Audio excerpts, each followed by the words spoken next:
president. Let's make our voices heard to the governor, to the majority leader, to the speaker, that what we have here is a problem, a big problem, stealing an election. They're trying to steal this election. So we got to stop the steal. Stop the steal. Stop the steal. Stop the steal. Stop the steal. Stop the steal. Stop the steal. Stop the steal. Stop the steal. Stop the steal. Stop the steal. Stop the steal. Folks, we got to carry this. This movement is too big. This president is too great not to back up. So let's pray today. Let's let our voices be heard, and let's get this election back to Donald Trump. All right. Thank you, Go-Star. I'm going to hand it back over to the local organizers. I've got to get Michelle, Paul, and some brave people through here. So can we make a hole, literally right there? Let's park the seat. We're going to get them inside. We're going to hand it back to Kaden. Thank you. Hey, what's up, Arizona? Who's proud to be here? Let's remember why we're here. We had the greatest president of the United States for the last 4 years. And we still do. But Joe Biden and the Democrats want to do everything they can to get power so they can push a new world order. And it's patriots like us who isn't going to let them do that. So, while we're out here, let's remember, we're here for one reason. Let's be respectful to each other, okay? And at the end of the day, remember, we will have Donald Trump for 4 more years. 4 more years. 4 more years. 4 more years. 4 more years. 4 more years. 4 more years. 4 more years. 4 more years. 4 more years. 4 more years. 4 more years. I don't know about you guys, but I am more than certain we're going to have Donald Trump for another 4 years. More than certain. We had Donald Trump for another 4 years on November 3rd when they stopped counting the votes. We had Donald Trump in that office, you guys, and they tried, keyword, tried to steal our election. But the fact of the matter is, they're really bad at what they do, and they thought they were going to get away with it. And the United States military and Donald Trump said, we're not going to let that happen! Now, have you guys heard about the blockchain watermarks? Yes! And the fact that they can easily decipher the fraudulent ballots from the real ones simply by looking at these blockchain watermarks and seeing that the fraudulent ballots have these watermarks in a darker gray, whereas the real ballots, they're transparent. Because of Kraken, ladies and gentlemen, which Kraken is, y'all know Kraken, right?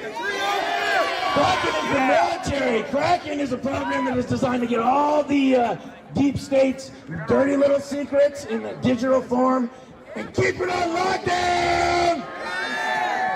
So, ladies and gentlemen, the forensic evidence, the Dominion evidence, and the fact that we have 3 Dominion whistleblowers stepping forward, okay? The blockchain watermarks, and the fact that we had the Supreme Court! All of these are 5D chess moves that Donald Trump and the highest levels of the military have been making while these communists thought that they could steal our country. But they didn't know America's not going to let that happen!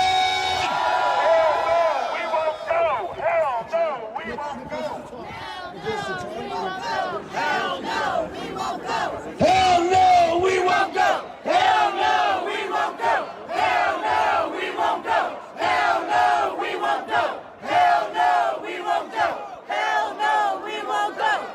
Stop the steal! Stop the steal! Stop the steal! Stop the steal! Stop the steal! Stop the steal! Stop the steal!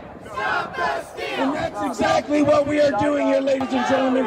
We are exercising our unalienable God-given rights, the freedom to assemble, the freedom of speech, and many of you are practicing your Second Amendment right, the right to bear arms! So I'm going to introduce you guys to Nicholas Chitoro. He's a U.S. congressman here in Arizona.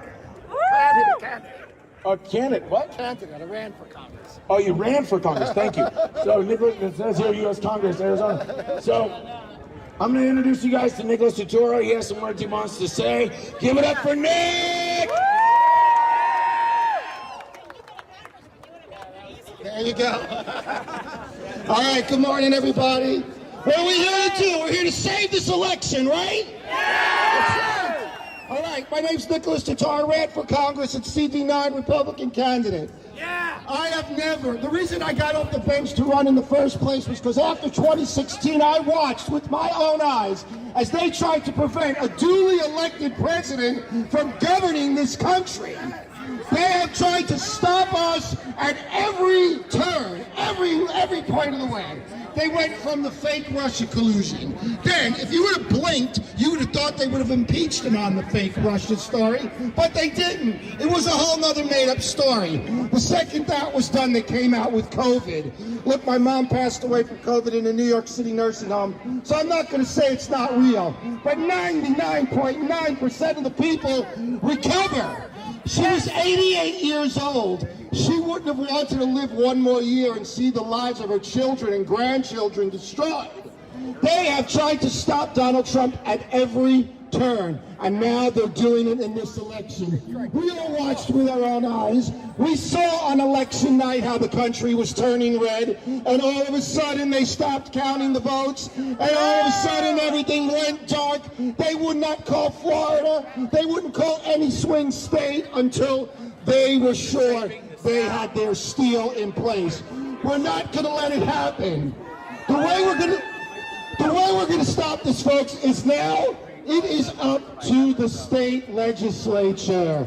This Constitution of ours is an incredible document, and it is written for every scenario. And they envisioned, our founders did not think people were honest. They thought they were dishonest. That's why they had so many checks and balances, and that's why they had so many stopgaps in place. You must pressure your representatives, your state legislators, to vote to send the Republican electors to the Electoral College to vote for President Donald J. Trump. There are We thousands are of not people going here to at take this this point, line probably down. Look, if 2,000. they steal this election, it's the end of America as we know it, ladies and gentlemen. We're not going to let it happen. You must keep the pressure on everybody, and you have a right, you have a duty not to cooperate with a fraudulent election. Keep up the pressure, and let's stop the steal. Stop the steal. Stop the steal. Stop the steal. Stop the steal! Stop the steal! Stop the steal! Stop the steal! Stop the steal! Stop the steal! Stop the steal! Stop the steal! Stop the steal! Now, I don't know about you guys, but I kind of feel like we should do the Pledge of Allegiance. What do you guys think? We have enough American flags where you can pretty much face any which way and find an American flag, okay? So I'm going to have Katie here lead us in the pledge. Give it up for Katie. Okay. Oh, let's take our hats off. I know I have hat hair right now. It's not the best. So. Hey, can we get one of these patriots to raise their flags as high as they can? Hey, wait. Right here. Take it. Okay. I pledge allegiance To the flag of the United States of America and to the republic for which it stands, one nation, under God, indivisible, with liberty and justice for all.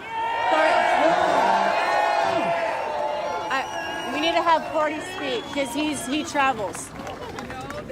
Okay. But yeah, we need to have Cordy go. All right, Thank guys. you. Yeah.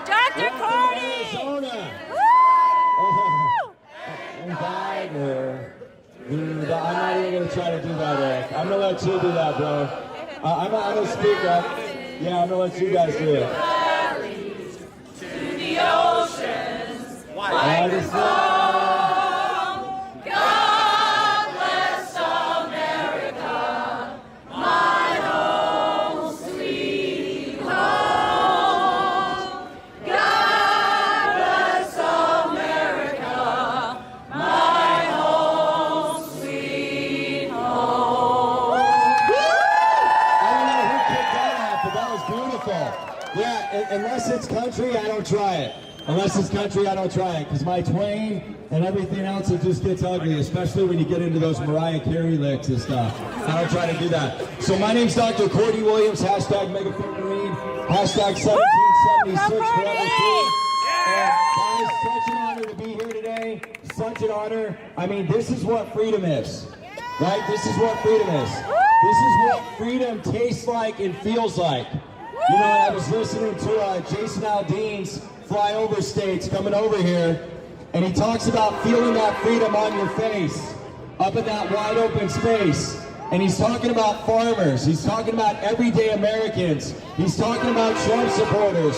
He's talking about people like that guy with the big Trump sign way back there that spent hundreds of thousands of dollars on that big TV truck.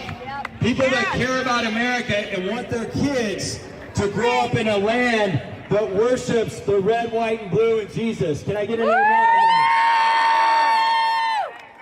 That's what it's all about. That's what freedom is. That's what freedom is. When I think about what's going on in our republic, I think about that new General Flynn. Did anybody see the recent General Flynn interview that came out? Yes. Amazing, right? Like unbelievable. And he talked. All right, we're gonna go inside now. Okay. Yeah.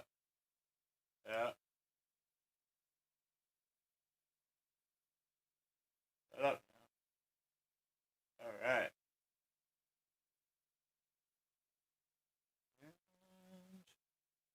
Switch over. Bam.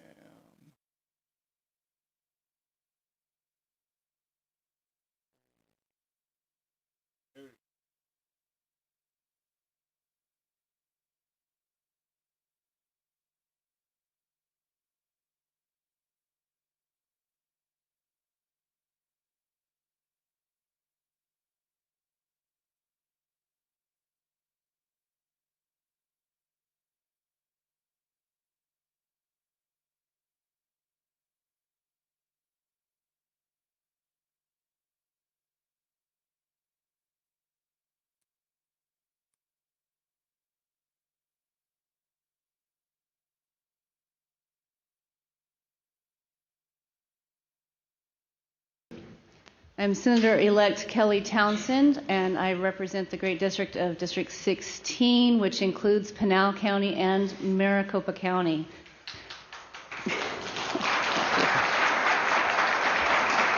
I'm here today because what is most important to me is truth.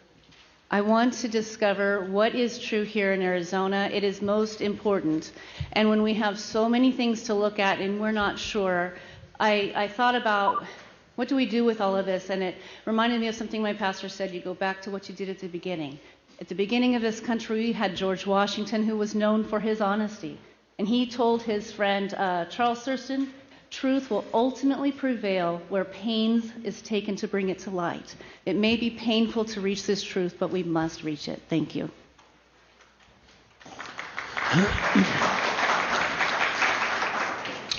Thank you for having me here today. I am Brett Roberts, State Representative for Legislative District 11, which is Pinal County and Pima County, the city of Maricopa, Casa Grande, Arizona City, and several others. And I'm happy to be here today to provide take part in providing this forum to hear evidence and give answers that so many people are looking forward to hearing, and whether or not they are answers that you want to hear or they're answers that you don't want to hear, we need answers, and I'm happy to take part in this.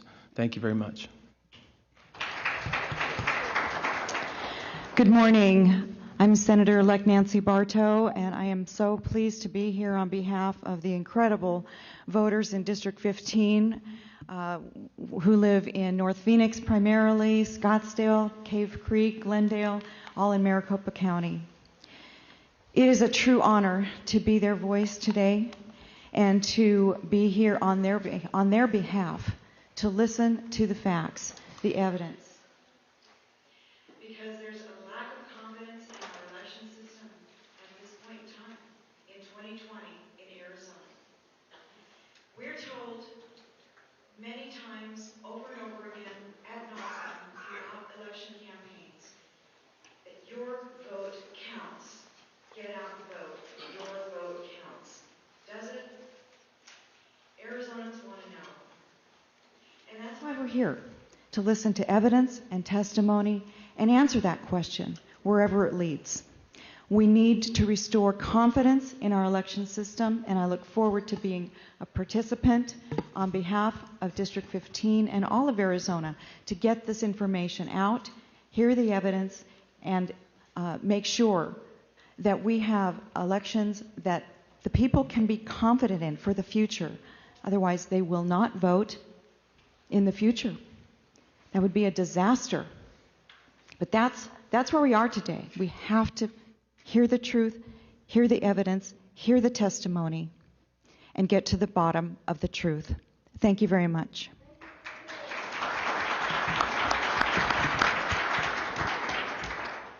Thank you, Senator. Leo Gasucci, I represent District 5, which includes Mojave County, La Paz County, everywhere from Lake Havasu City, Kingman, Bullhead, Parker, and I think all of us can share the same story that we've been receiving thousands of emails a day from constituents, and they want answers, and rightfully so. And this is our job now, is to provide them with whatever evidence that's being presented here today, and allowing the people to decide for themselves if they feel our elections were secure and if there was any kind of fraud at all. That's our job as representatives, to give those answers.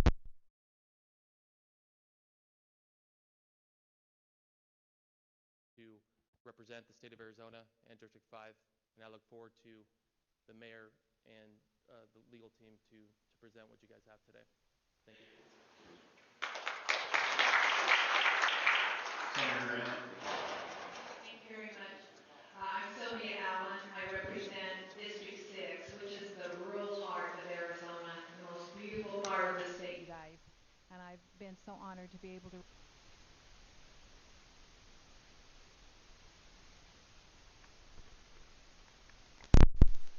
South Rim of the Grand Canyon. So I'm here representing 4 counties. And I have also received hundreds and hundreds of emails from citizens not only in my district, but all across the state, saying, please, Senator Allen, please listen to what is out there, the testimony that's out there, the different evidence that's being gathered. Please be sure that my vote counted. Please be sure that our elections are safe. And also, as I read the U.S. Constitution, and 10 times I've taken an oath as a political leader to uphold the Constitution of the United States and also our state constitution. What does that really mean? The legislature is the people's house. This is the people's part of government, and it's important that we protect our right to vote. And the legislature, under the Constitution, we're responsible to be sure that our electors that we send from the state to the Electoral College, that we have sent it when we've had an election that has been fair and correct and legal. So I'm very pleased to be here today, and thank you to everyone that's worked so hard to put this together. And I am hoping that what we learned today, we'll pay attention, you guys, and that we will go forward and we'll be sure that we can correct the problems that have taken place. Thank you.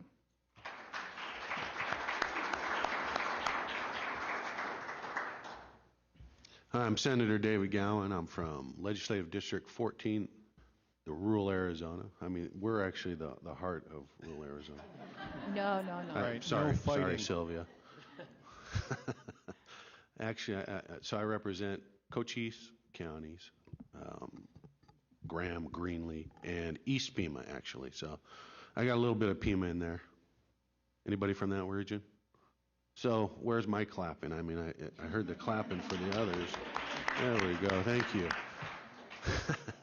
You know, I want to thank Mayor Giuliani for coming in and with his team and preparing to show us some evidence of what might be going on out there with fraud.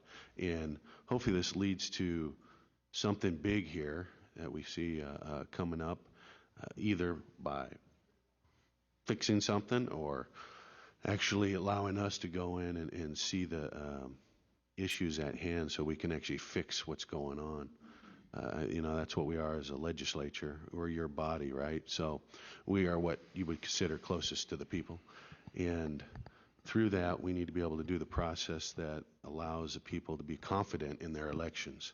So that's why I'm proud to be here, and I'm happy that we've been invited to this and willing to listen and learn. So thank you. I'm Sonny Borelli. I'm the Senate Majority Whip. My legislative district is District 5. I represent Mojave and La Paz County, which represents 3/4 of the west coast of Arizona, away from the left coast. So, yes, and I can see California from my house. But my colleagues, their comments, I can't say more other than we are here for clarity and transparency. And I'm Sonny Borelli, and I approve their messages. Thank you.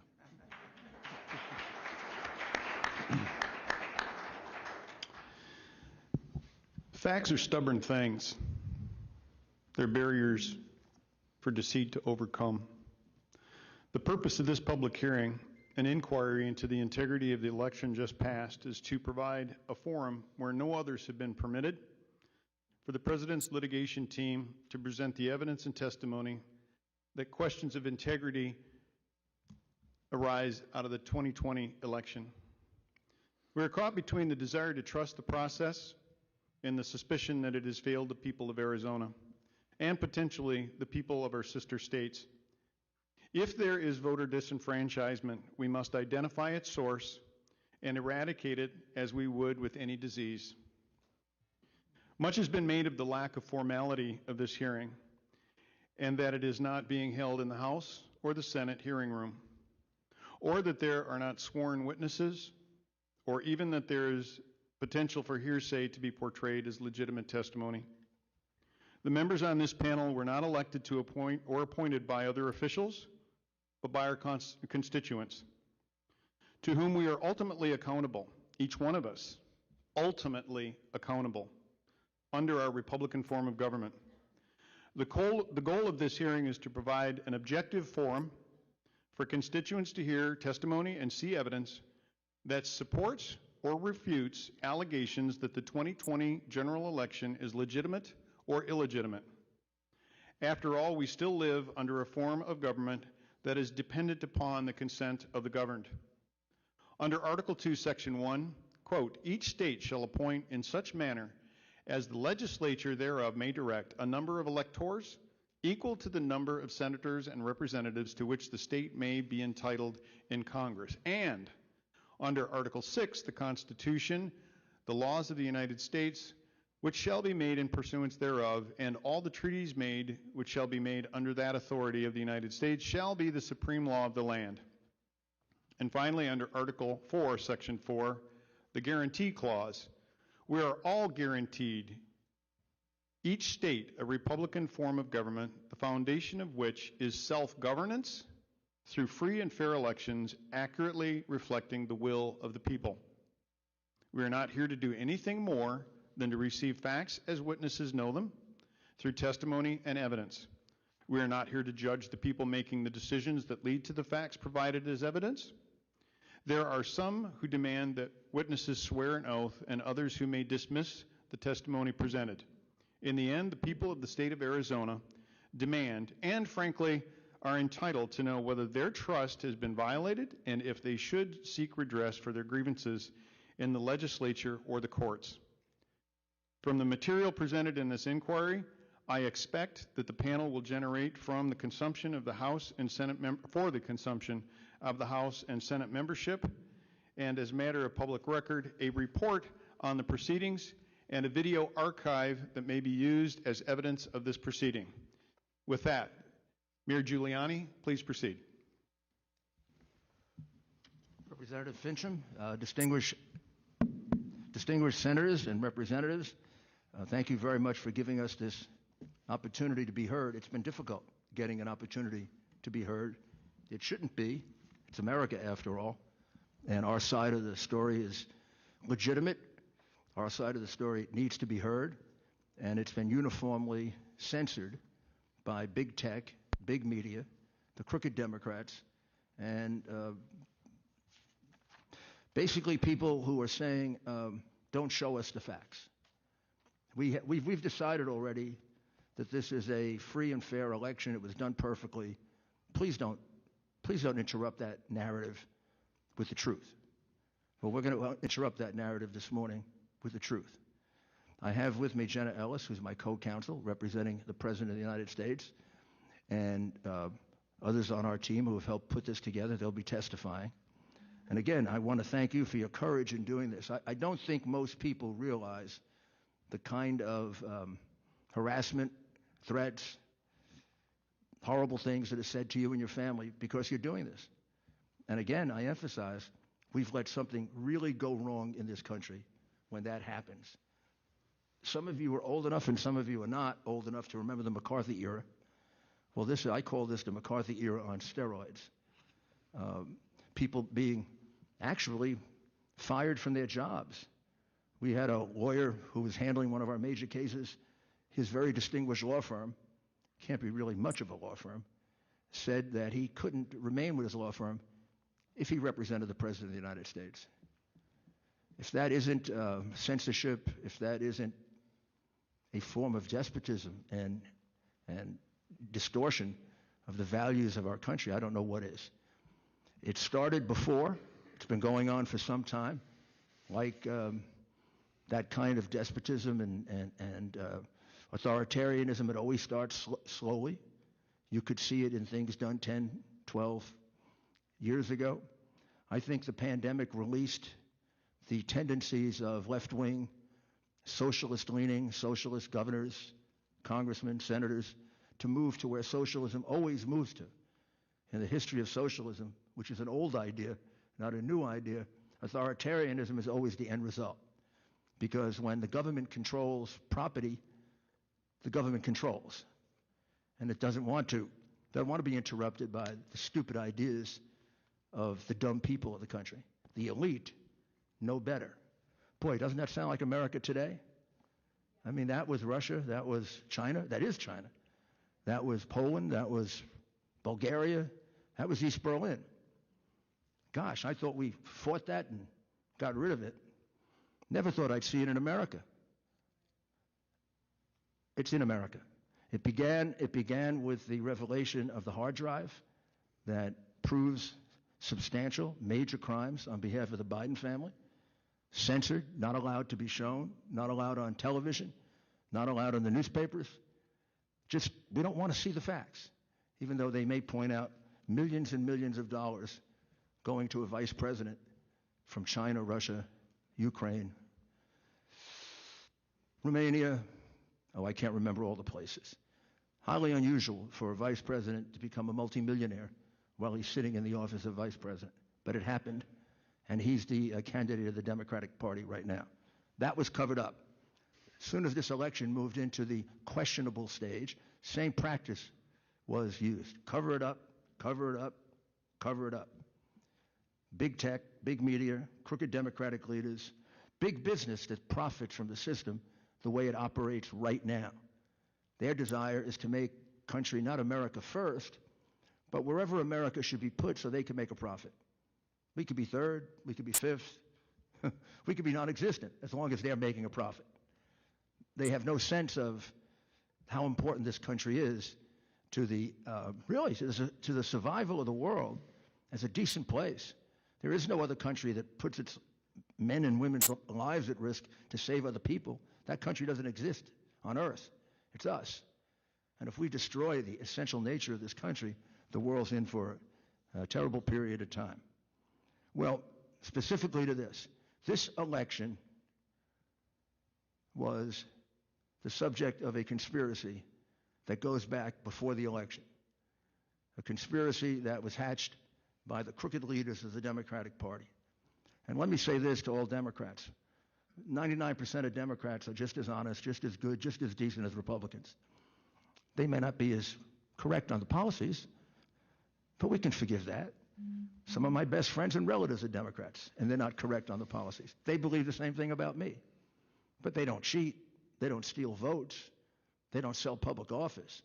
The very, very top of the Democratic Party has been corrupted badly since Clinton, and it's carrying itself through, and it hasn't been exercised. The head hasn't been cut off yet of that corruption. This conspiracy isn't limited to, but as you hear the testimony, I think you'll figure it out, just like the people in Pennsylvania and later in the week the people in Michigan. It centers around the mail-in ballots and the absentee ballots. We've been warned for 20 years that going to major mail-in ballots as a way of doing our elections will be fraught with tremendous fraud. They're very dangerous. It's almost impossible for even semi-crooked politicians to resist the temptation to use it for ballot stuffing. We were warned by President Jimmy Carter. We were warned by former Secretary of State Jim Baker in a report, very, very consequential report. They said we should never do it. And if we do it, it should be extremely limited to the real absentee situations like we have done in the past. We were warned by Justice Souter in the Supreme Court, warned by many, many experts, Republican and Democrat. Democrats used to be against mail-in ballots, like they were against everything else until President Trump was for it, which gives you a sense they're not thinking about the country.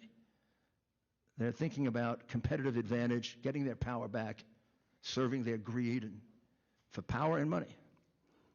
So when they saw the mail-in ballot situation, they said, wow, we could change an election in the past, like they did in Chicago in 1960 with Governor Mayor Daley, like they did in Florida or tried to do just last year in Florida by turning the votes in Broward and Palm Beach County, holding them back for 2 weeks, and seeing if they could get enough absentee ballots made up. They couldn't get there. They couldn't get there because there were only like 300,000 or 400,000 absentee ballots. You can't expand it to 1 million. But when you have 2.5 million mail-in ballots, you can expand it to 3 million or 3.2 million. Or you can count it 4 or 5 times in the machine. There's plenty of room for cheating, which is why they slowed it down. So you're in it with other states. It's not just Arizona that has been conned, and the people of Arizona taken advantage of, and their right to vote taken away from them. It's the people of Pennsylvania, Michigan, Wisconsin, Nevada, Georgia, and Arizona that we know of. And if your right to vote has been taken away, so is mine. We have an illegitimate election. We have demonstrably wrong numbers in those states.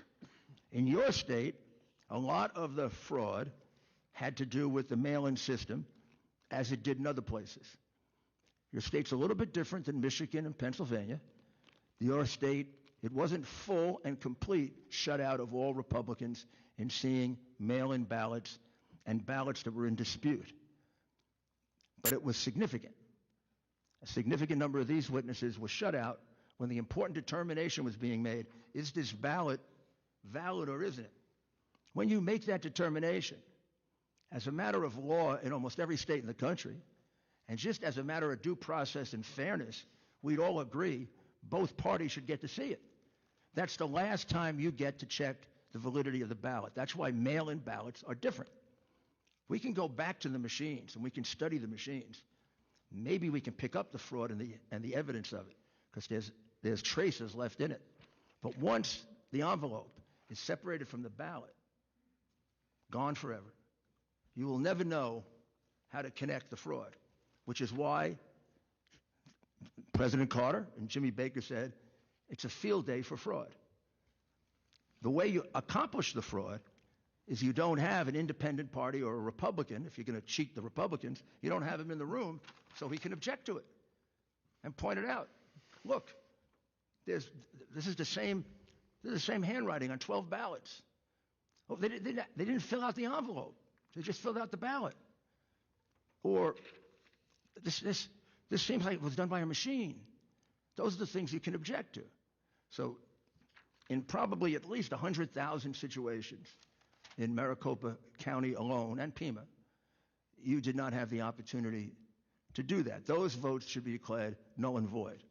You also, in addition, however, had your own variations, as the other states did. So the key fraud is the mail-in ballot. That was the backup in case they fell too far behind. That's why they cut off the vote at midnight, 1 o'clock, when President Trump was getting too far ahead, particularly in Pennsylvania, in Michigan, in Wisconsin, and also in Pennsylvania. So they cut off the vote. He was getting up to 800,000 in Pennsylvania, 300,000 in Michigan. He was even further ahead in Wisconsin. They cut off the vote. They turned things off. They chased everybody out. And then it's not your concern, except for the fact that you got to look at this somewhat in total. They started bringing in false ballots. We have 3 witnesses to 100,000 of those ballots being brought in at 4:30 in the morning in Detroit with no Republicans around that they knew of. Luckily, we had 2 that stayed behind and a Dominion employee who was willing to be honest. Not all of them are honest. So the point of that is you're part of this fraud. You also had numerous situations of your workers, your citizens, observing the poll officials helping people vote to the point of telling them who to vote for. Clear fraud.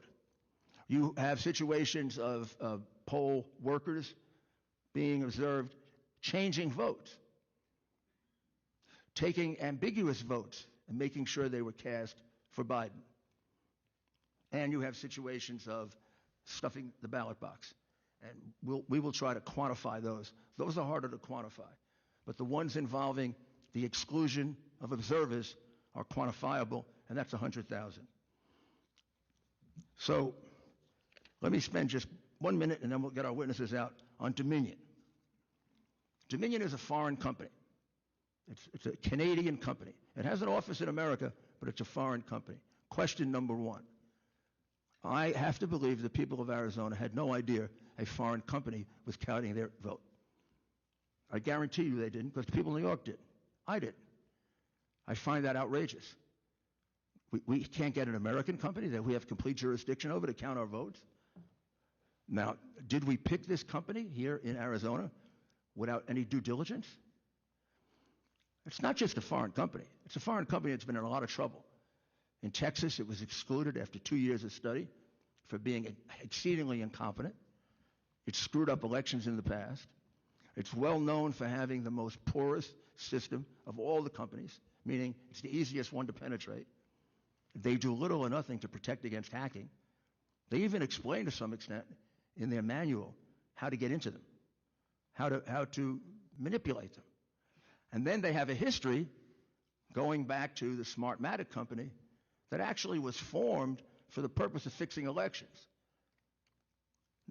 I don't know who makes the choice in your state of who should be counting your votes, but I know that person either is exceedingly naive or much worse. If this wasn't known to the person making the choice, then you got to change your whole system. Finally, you don't have to wait to change your system. We don't have to endure a phony election and the biggest voter fraud in our history and end up with a tainted election and go down in history as a country that didn't have the courage to deal with it, go down as the first group of Americans that didn't have the courage to stand up when their freedoms were being taken away. We'd be the first. When I see some of these leaders cower at the idea of doing what the Constitution gives them the power to do, I become very discouraged about, can we really stand up to this invasion on what's been really an invasion on our freedom of religion, our freedom of speech, and now our right to a fair and honest count. That's all we want. I mean, the one thing you will come away with here is the vote as it presently exists is false. It's fraudulent. If they certify it, they are certifying a false statement to the United States of America. Gosh, when I was a prosecutor, that was a federal crime. False statement to the United States in probably the most important matter we have, the selection of our commander-in-chief. I mean, I can tell you where the false statements and where the numbers end up, but that doesn't even matter. It is clear that the numbers are false. It's clear that you have included ballots that weren't properly inspected. It's clear that you're including ballots that were voted by other people. It's clear that you're using machines that have been shown to be totally manipulated in other places, and you won't give us the opportunity to examine those machines. I think anybody who puts their name on that is getting very close to committing a crime. And I think anyone who stands by and lets it happen, maybe they're not committing a crime, but they've lost the sense of what it means that we have to fight to protect our values and our rights, because there are always people, both externally and internally, who want to take them away. And I'm going to ask you to fight. And I'm going to ask you to try to implore the other members of your legislature to stand up to this. Do not be bullied. Do not be frightened. Your political career is worth losing if you can save the right to vote in America. In fact, I may get you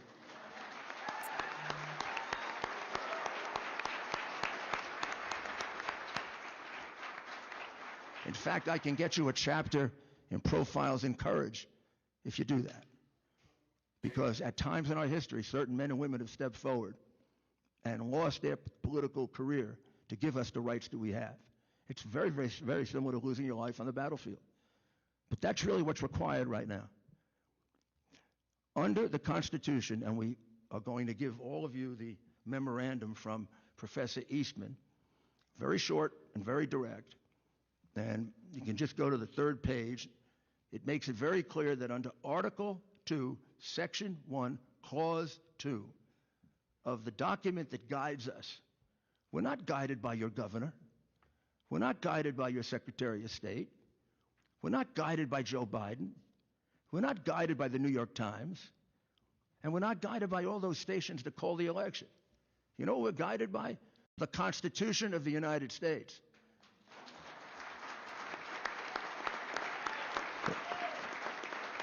The Constitution of the United States says that you, the legislature of Arizona, have the plenary power to regulate the selection of electors in a presidential election.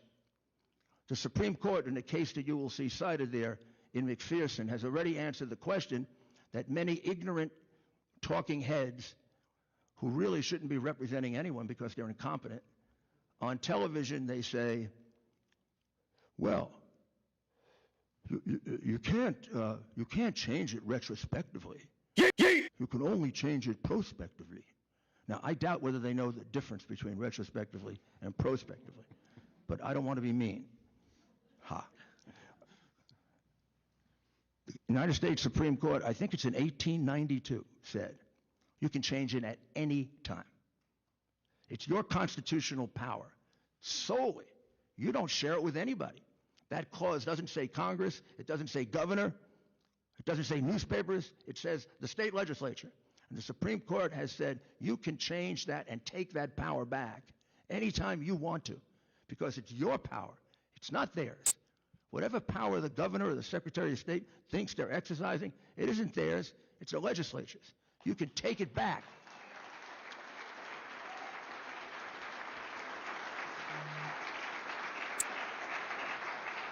Already decided by the Supreme Court.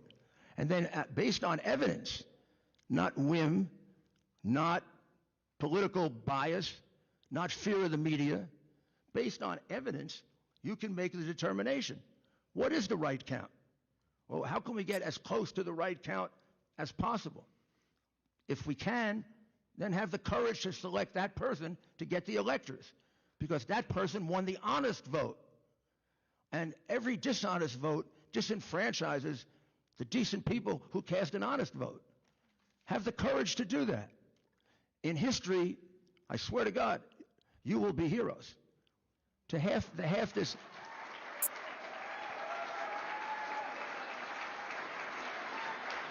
If you can't make a determination, then don't certify. That's happened before. If they have screwed this up so badly that you really can't make a determination, then the answer is you do not certify. You can't honestly put your name on a document that sends them the right result. As decent, honest people, that's what you should do. I know I will probably, this is probably the wrong tactic, but we're down near the end. I don't see how any decent, honest person could let this happen. I do not see how any decent, honest person could let this happen. So, with that, I just tell you that the characteristic of human beings that I admire the most, because my heroes are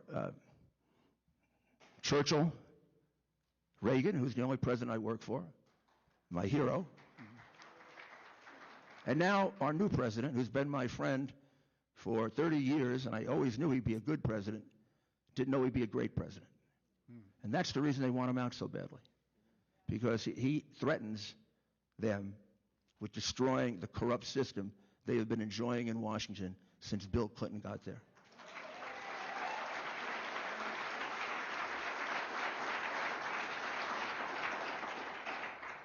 So, our first witness, Phil, are you ready? Oh, yes, why don't we, you want to explain this to him? Jenna will explain this to you. And then we'll begin with Phil. If Phil can come and sit up. And good morning. Thank you so much to the panel and the Arizona. Thank you so much to the panel and the Arizona legislature for having us today. This is incredibly important, and I can't underscore enough what the mayor has presented today about the opportunity that you all have to make sure that you use the constitutional provisions that our founders so keenly foresaw would be necessary for today.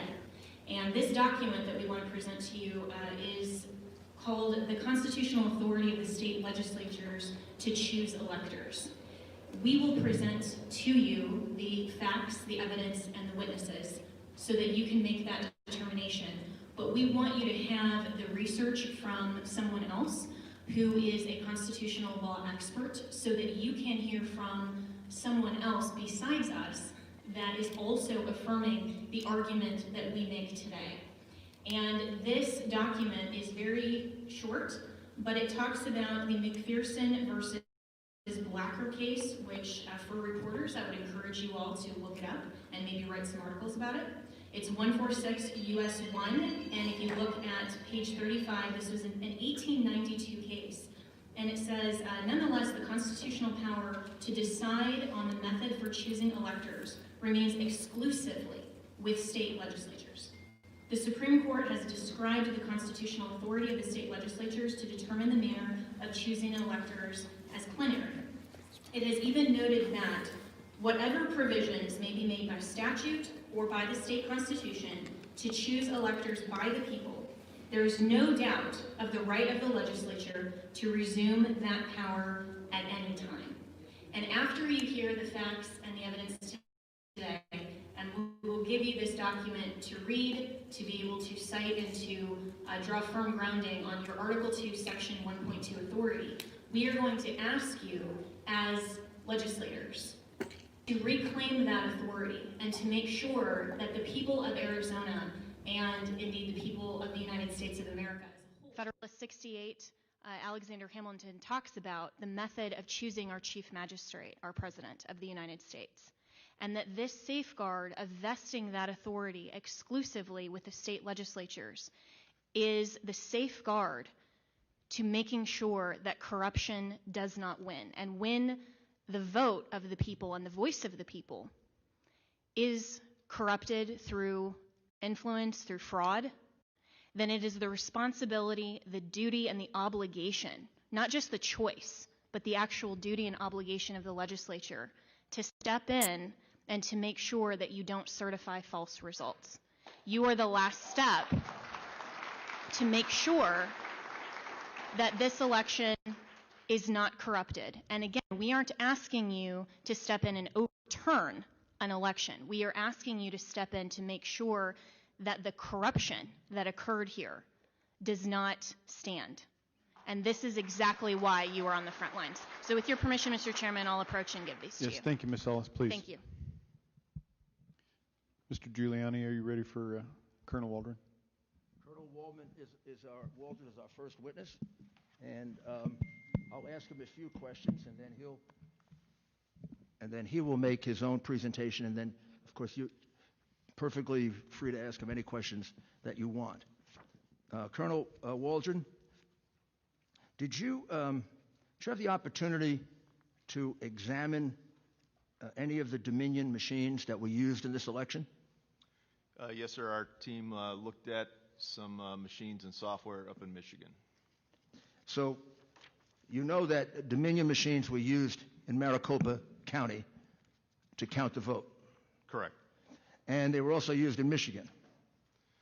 Michigan, Georgia, Pennsylvania. And the machines that you observed, took a look at, were able to examine, were used in the Michigan vote?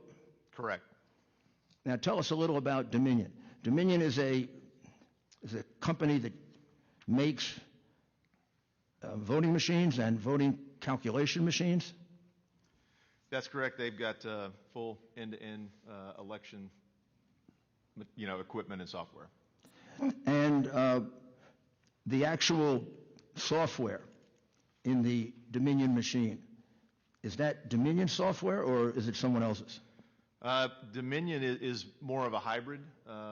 Over the years, they've acquired other voting companies, Sequoia and Premier. Sequoia was spun off of SGO, and Premier was spun off of Diebold as a result of the antitrust lawsuit.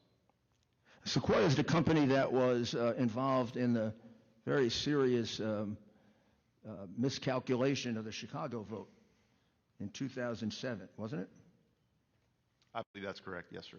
And they were using Smartmatic software, right? Correct.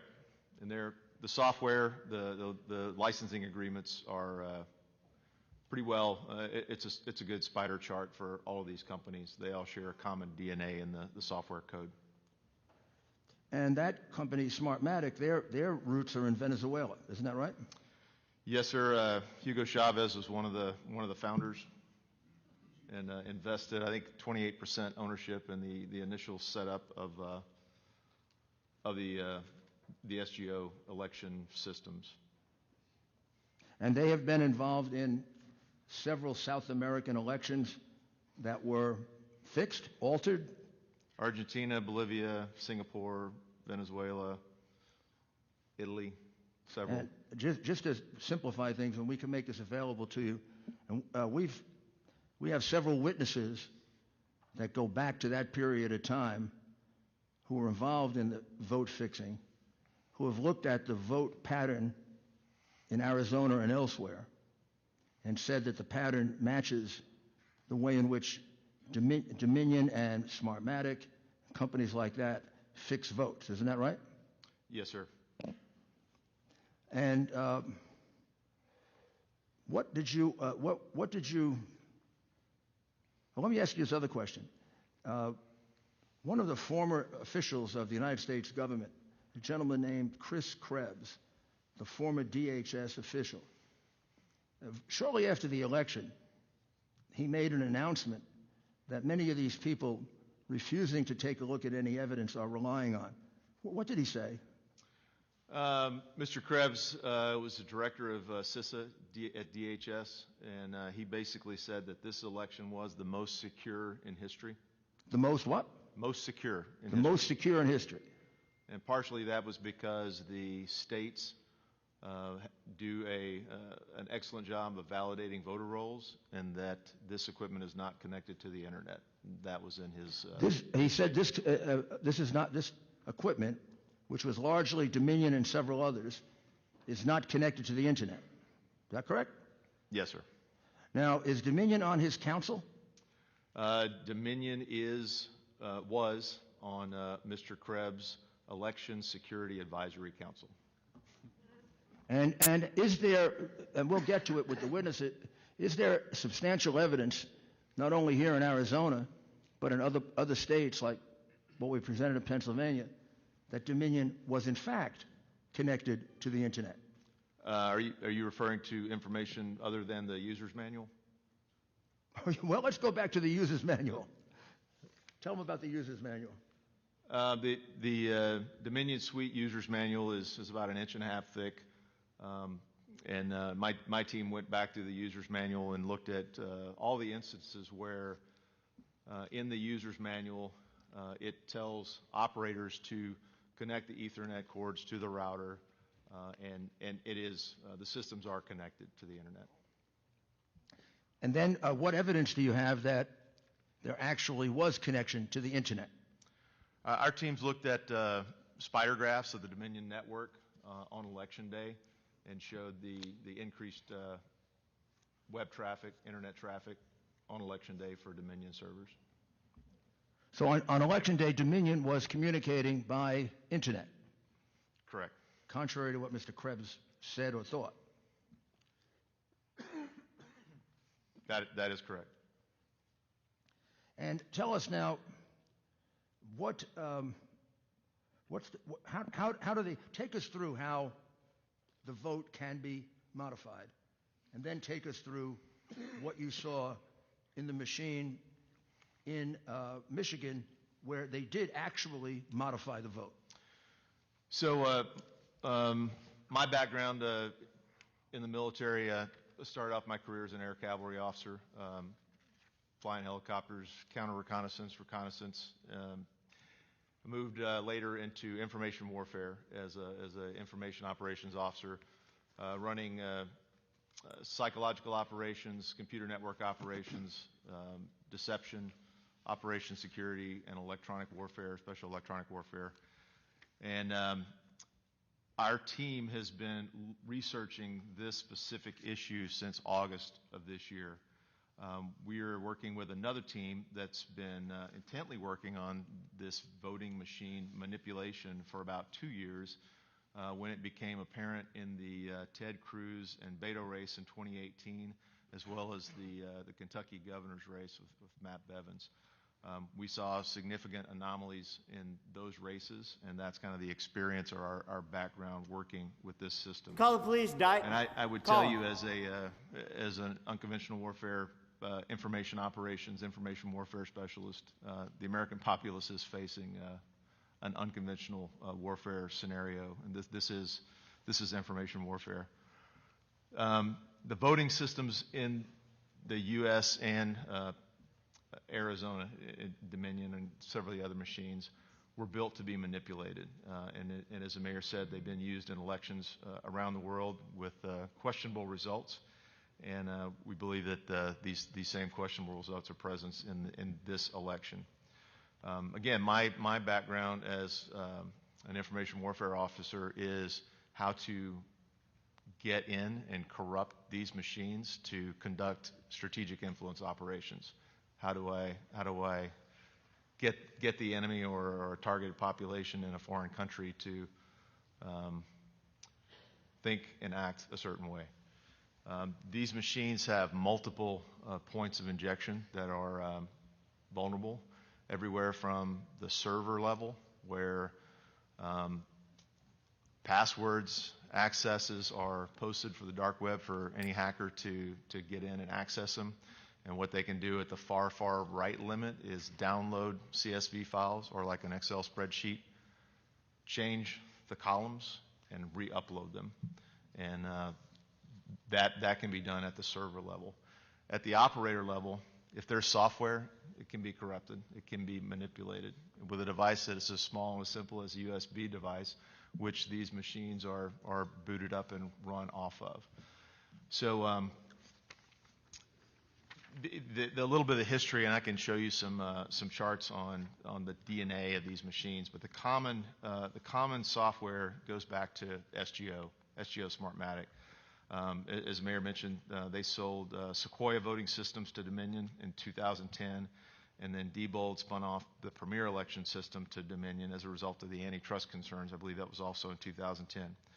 So the bottom line is that these systems all have similar code and similar functions, and it's displayed in their operator's manual. So, I know it's kind of been, in the press, it's kind of been poo-pooed that, this doesn't go back to Hugo Chavez. But I personally debriefed the son of a Cuban intelligence officer who had firsthand knowledge, speaking with two of Hugo Chavez's family members, that in the Maduro election, when the populist uprising threatened Venezuela's totalitarian leadership, that Hugo Chavez's family members said that don't worry, that it's guaranteed that their father invested the money to build the SGO voting machine system. So in a nutshell, these systems are not what you've been told, if you've been told anything. They are connected to the internet. There is no transparency of how the voter information is processed, moved, and stored. And as a matter of fact, these companies have refused to allow any type of inspection into their code, and they always decry, it's our IP, it's IP protection. But with the declaration, I believe, with Jay Johnson, was our Secretary of Homeland Security, he declared that the national election system was national critical infrastructure. So there is, I think, reason for us to understand the code and how these machines function and how they use our votes and process votes. The voting record is able to be modified, deleted, adjusted by administrators or outside threats, and those are also explained in the user's manual. Operators can assign votes for write-in votes, blank or error ballots in large numbers. So all of these votes, they could get put into a batch file, and then the administrator of that voting or tabulation system can say, okay, there's 8,000 votes in this batch file, or there's 5,000 votes in this batch file, and they can say, well, I think, this batch will just make this go to this candidate. And they have that they have that authority in the user's manual to do that. Our team is not the only team that's working on this. There are literally hundreds of other small cyber teams that have weighed in on this. There are tons of statisticians. You'll hear from some of your Arizona citizens today, but we've been working in several states looking at these anomalies. But it's not a secret. DEF CON last year, I think the hacking teams broke in and manipulated these machines in under 2 minutes. So it can be done. It's easy, and there's very little security. So they can be hacked to manipulate votes. One of our white hat hackers discovered a malware on the server. It's called the QSnatch, that basically records login credentials and passwords. So if someone in Philadelphia, or someone in Maricopa County, or someone in Antrim, Michigan logged in, that malware will grab their username and password. And so you can log in. If you got access to the backside of that malware, you can log in wherever you are in the world to Maricopa County to manipulate. So Colonel, there's multiple ways. Just interrupt you for a second. Yes, sir. So we get the point of this clear.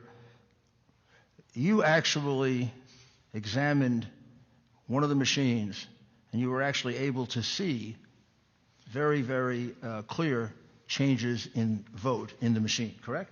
Correct, in Michigan. And it was down ballot changes. How many? Correct. So the down ballot looks, there were changes in the election day vote on 11/3 to the recount vote on 11/6. Say, for example, the school board, one lady on the election day received 519 votes, and this was a very small precinct. In the post recount, they went from 592 to 852. The total votes went from 1068 to 1810, and the write-in vote jumped from 24 to 112. There was another proposition on a state proposal that jumped significantly from 700 votes on election day up to 1083 on the recount. So there are a lot of variabilities, and what we believe this is due to is the USB drive that was used in the election day versus the post-election recount. Well, this proposition, when I see, I think we should give them a copy of this, make this available to them, because it shows on the day of the election, this is a proposition about the use of future revenues generated from oil and gas bonuses. And I take it was fairly controversial. So the first vote was 774 for, 508 against. The second vote was 1083 for and 206 against. Quite a difference. Now, how did that difference come about? How do you accomplish that difference? How does the machine change from after the votes are cast? What does the machine remember other votes? So there's a card that stores the votes, and it's run against the algorithm that's put on the USB card into the actual machine and the tabulator, and that difference was basically the tabulation algorithm. Why? Excuse me for my ignorance, but why would you put an algorithm in if you have a vote that's 774 to 508? That's why wouldn't you just look and see, was that the correct vote? Why do you put an algorithm in which is introducing an outside force to what should be an internal process? To shift things how you like them. When you look at moving these algorithms around through the different precincts, you can achieve quite a number of aggregate ballot shifts. So this was one instance and one recount and one small. So when they looked at the machine on election day, it was 774 to 508. When they looked at it again on the recount 3 days later, it was 1,083 to 206. Is that right? Correct. And that happens because of an algorithm, not because anybody changed their vote. The elections clerk did write an affidavit, and they basically said that we'd followed all the procedures on election day as well as a recount, and these were the results that the election clerk. We're also going to recount. submit this study. It's quite complicated. I fell asleep last night reading it and had dreams about internet surveillance and all kinds of things. I propose getting an expert to look it over, but it shows exactly what the Colonel is saying, that these machines should not be voting machines because anybody can communicate. It's like having an open computer. Anybody can communicate with them and do whatever they want with it. So we'll submit this and this to you that shows you that that they can be changed, that they were changed, and then exactly how you can do it. Now, we know we're not saying it about any of the machines in Maricopa County, but we haven't seen the machines in Maricopa County, nor have you. This evidence is being submitted to dispute the lies that Dominion and Smartmatic are putting out, which is their machines are perfect, their machines can't be tampered with, their machines are tamper-proof. The reality is their machines are just the opposite. They're completely vulnerable. Is that right, Colonel? And if you look up on the screen, that's exactly what, and let me see if I can, do I need to put this at full screen or is it a better view? I think you need to explain it. So this is a Spiderfoot reconnaissance tool that looked at DominionVoting.com network that was analyzed on November 3rd. And basically this shows vulnerabilities. It shows volumetric internet traffic, the raw data. It shows all of the web servers, physical coordinates, all the vulnerabilities that are associated with the server. But basically, it does show that this was connected to the internet on voting day, and the volume of traffic was significant, and the vulnerabilities there are plenty of vulnerabilities that hackers could penetrate this system. Can you tell if some of those communications went outside the United States? We did observe packet traffic that were going from the U.S. Now, we don't know if it was specifically Dominion traffic going, but to a server in Frankfurt. In Frankfurt, Germany. Excuse me, Mr. Mayor. And who has it? Colonel Waldron, could you just take a moment and explain packet traffic, because there's probably a lot of folks who are not sure what that is. So it's bits of information that are sent over the internet from in internet protocol from one point to another. Thank you. Yeah. What's in Frankfurt, Germany that would be of interest? Well, we looked prior to the election. One of our white hat hackers, and found that there was traffic in a Seidel server. Seidel is one of the companies, and I can show you we mentioned before the interconnectedness.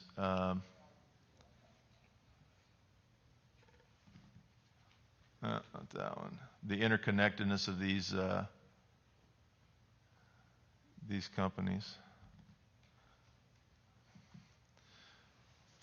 So this is sort of a historical link to all the voting companies, and we got Smartmatic in the middle. It's a licensor to Dominion Voting Systems. Seidel runs election night reporting through SOE software and Clarity Elections over here. And Clarity Elections is if you click up on a lot of the county and Secretary of State voting systems, it'll pop up as property of Clarity Elections. So it doesn't really belong to the counties. It doesn't really belong to you. It really belongs to Clarity Elections. I mean, just to make it simple, a Dominion machine that I go in and vote, it is susceptible to easily having that vote changed from the outside, or by them in particular. By an authorized user or an unauthorized user. By an authorized or unauthorized user? Correct. As a well? Hacker. A hacker. A hacker. So my vote is only as good as the integrity of Dominion and all the hackers that exist that can get into the Dominion machine. Your vote is not as secure as your Venmo account. Pardon me? Say that one more time. Your vote is not as secure as your Venmo account. Can you think of any reason why anyone would hire them to count votes in the United States? I could postulate a lot of... Or any of them good reasons? They have a strong lobby. They work with the government. They work with state government agencies, and they've got the infrastructure to sell their services. Can you now look at, in reference to Arizona, the analysis you did of the vote in Maricopa and Pima counties that was reported? It's the Arizona fixing the vote chart. So we notice a difference in Arizona versus the other states. Our team mostly focused on what we call spike analysis, which were an electronic inject of a lot of votes, and where the number of votes that were injected in a specific time period exceeded the ability of the scanners to process ballots and upload. So basically it's a signal of a potential anomaly where we would want to go in and do forensic analysis on the ballots that were processed in those batches to analyze. The way that these systems work is that you can run votes in, run votes in, run votes in, and if you get write-in ballots or error ballots, it just accumulates them into a batch file.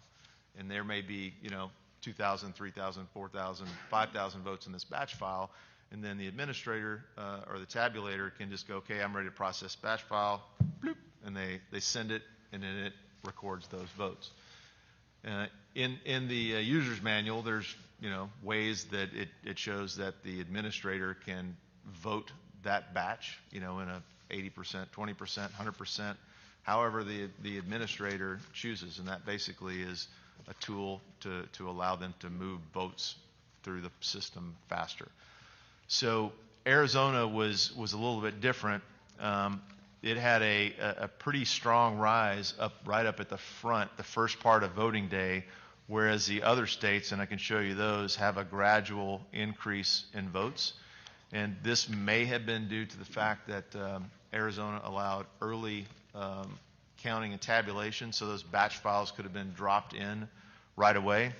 But this injection spike at 8:06:40 p.m., and this is adjusted from Zulu time, so this is 143,100 votes that were injected. That was in excess of what the machines could have processed. The real reason that we believe that this spike was a little bit of an anomaly, and should I show the email that was sent to the Arizona legislature? You have the floor, sir. Say again? Yes. So this was an anonymous email that was sent to all members of the Arizona legislature, and it was also sent to DOJ. This individual sent the email, wanted to remain anonymous, but had enough concern that he sent this to the criminal division of U.S. Department of Justice.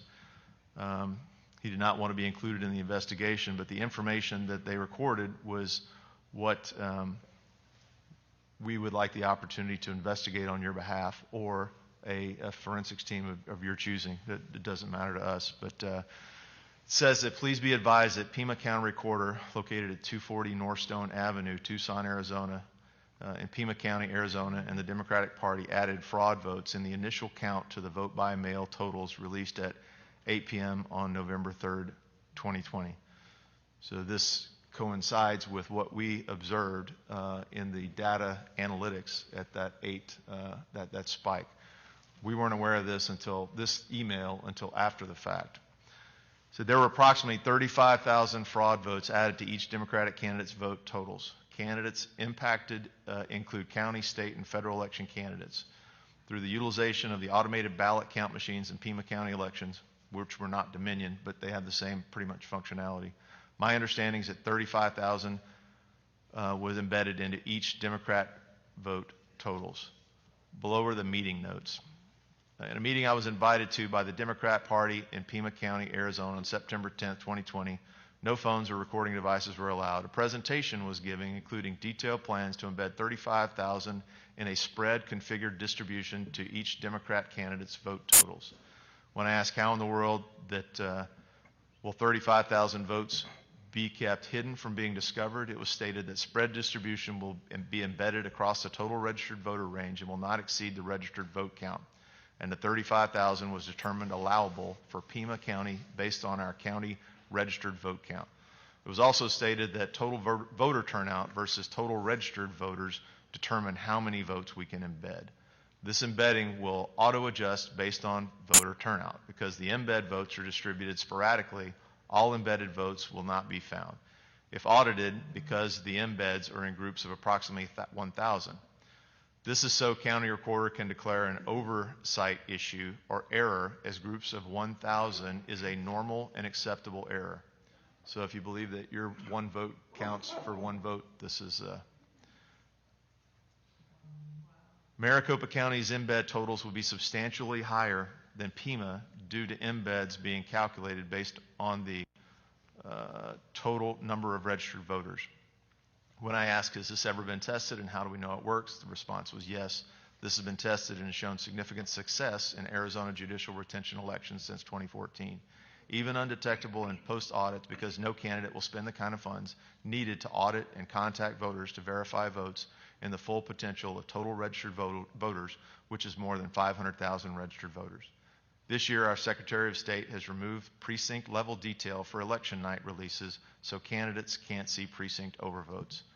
This is what I have for the meeting. Just thought I'd report this. Not sure if you can do anything since I was unable to have a recording device in the meeting. Again, we hope this individual would come forward and issue this as an affidavit, but this is significant, and we also noted that the reporting numbers from Pima and Maricopa County merged election day votes, with write-in votes, with absentee ballots. So there's no way to, in the publicly available data, to parse those votes into the segments. And I believe we noted in a piece of information that was provided to you that Maricopa County had 1.9 million mail-in ballot requests. So, and those, there was a Maricopa County official on videotape that did say that they did not validate the signatures on the write-in ballots this year. So that's a 1.9 million vote fraud potential, even if it's 0.1% of the vote. There's a lot of room for error.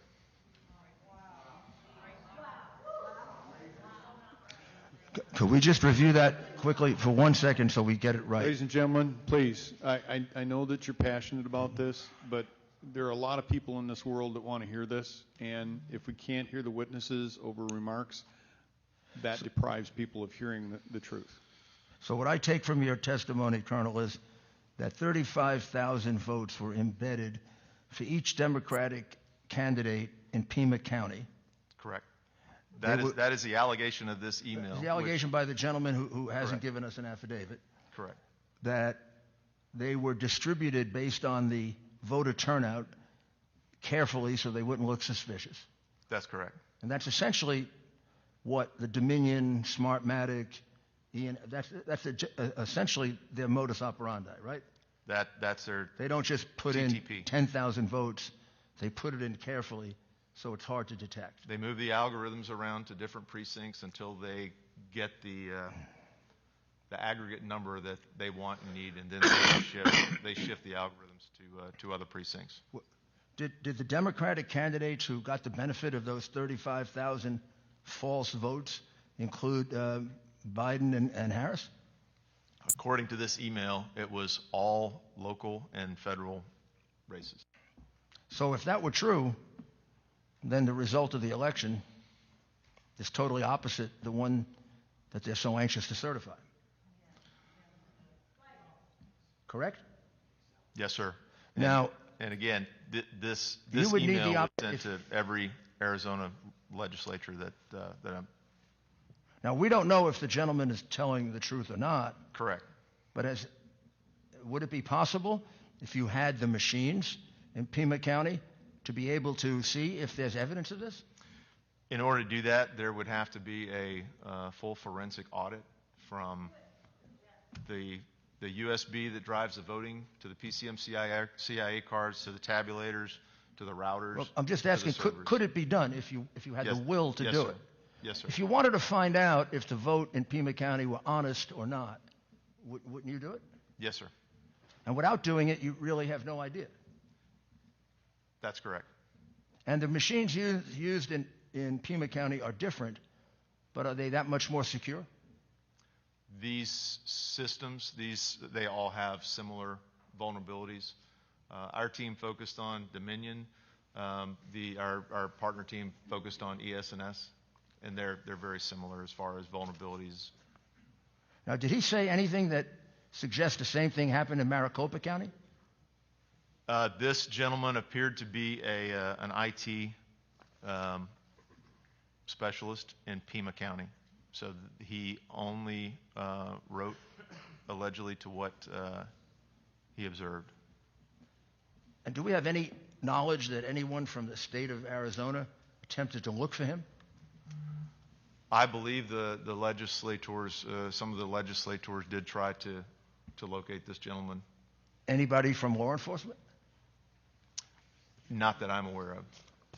But again, I'm not law enforcement, so I'm not sure. But even if you can't find him, you could determine the validity of this, or maybe determine the validity of this by doing a forensic audit. Correct. There's an available scientific tool that would tell you, I mean, did Biden get 35,000 phony votes? That's correct. And it's not being utilized, as far as you know, by the state of Arizona. Pima County, I believe the total vote total was less than 1 million. in Pima County, so it would be possible and feasible to do a full audit, a ballot audit. And I also was informed that your state, through the Counterterrorism Information Center and the DPS here in Arizona, do have the capability to analyze and validate ballots for ink consistency. So if there were mass-produced ballots in Maricopa County that were stuffed, your DPS, I've been informed, has the capability to analyze those ballots for paper consistency and ink consistency. So if there were mass-produced ballots, you could determine that on your own. Excuse me, Colonel Waldron. So I think what you're saying, and I'm going to repeat this back to you, these might be pre-printed ballots to simply move through the system. Is that what you're suggesting? There are indications, we have affidavits from Pennsylvania that there were ballots that were pre-positioned in a bobtail trailer, a tractor trailer truck, and that these ballots were, the thought was that this was a cache that they could go and grab the amount of ballots they needed and take them to the specific tabulation centers. And that's an affidavit that's from our Pennsylvania work. And if this Colonel, TTP is standard. so repeat one more time the piece of information that I think people were shocked about, because it is hard to believe. Did you say that a Pima County official said that they didn't validate any of the mail-in votes? That was Maricopa County. Maricopa? They didn't Sorry. validate the signature. They didn't validate the signatures on the mail-in ballots. And that's 1.9 million. Correct. And do we know who that is? I would have to get the video. Well, could you get it for us? Oh, yes, sir. No, you don't have to do it right now, but before the end of the hearing. That would render every one of the 1.9 million votes absolutely never checked for fraud, deceit, mistake. And if they're mail-in votes, that can't be done now. They've been separated from the envelope. Correct. That would indicate.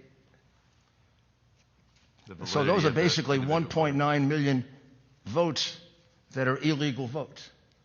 or that had the potential to be illegal votes that weren't validated. The signatures weren't validated. But can we determine now if any of them are legal or illegal? If the envelopes were separated from the ballots, there would be no way to tell a ballot for candidate. You could still go back and look at the envelopes to validate the signatures, but you wouldn't know what the ballot And isn't that the reason you're supposed to have an observer when you do that? That is part of the chain of custody procedures, I believe, in Arizona. And when they talk about chain of custody, that's what they're talking about, right? Correct. Because a lot of witnesses are going to talk about that.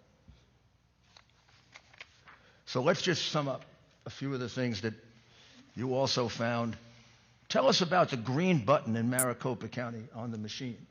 And there is one witness that's going to testify that all day she saw election officials constantly pressing the green button when somebody was voting. So what that was when a voter wasn't sure, and I believe this was also linked to another witness that's going to talk about with the differences in the pins and the Sharpies, that the Maricopa Elections Division, in early voting, they specified that only use ballpoint pens for voting, and on election day, they specified only use Sharpies. And the idea is that as the bleed through on the ballot, as the scanners would cause an error in an error ballot, by creating the error ballot, the election officials basically would slide those votes into a batch file that could be adjudicated by the election administrator or the operator. And the green button was to say, okay, there's an error, but go ahead and push cast ballot, and it punches that into an error file that can be adjudicated by the election administrator.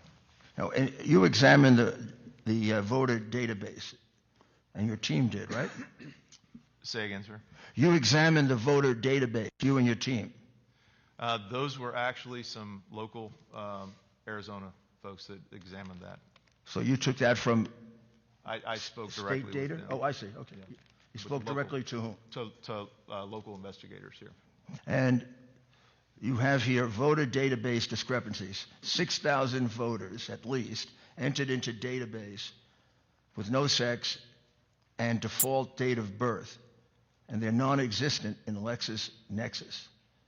Correct, and I believe there will be a witness to discuss that later this morning. So unless those can be discovered, those votes would have to be eliminated.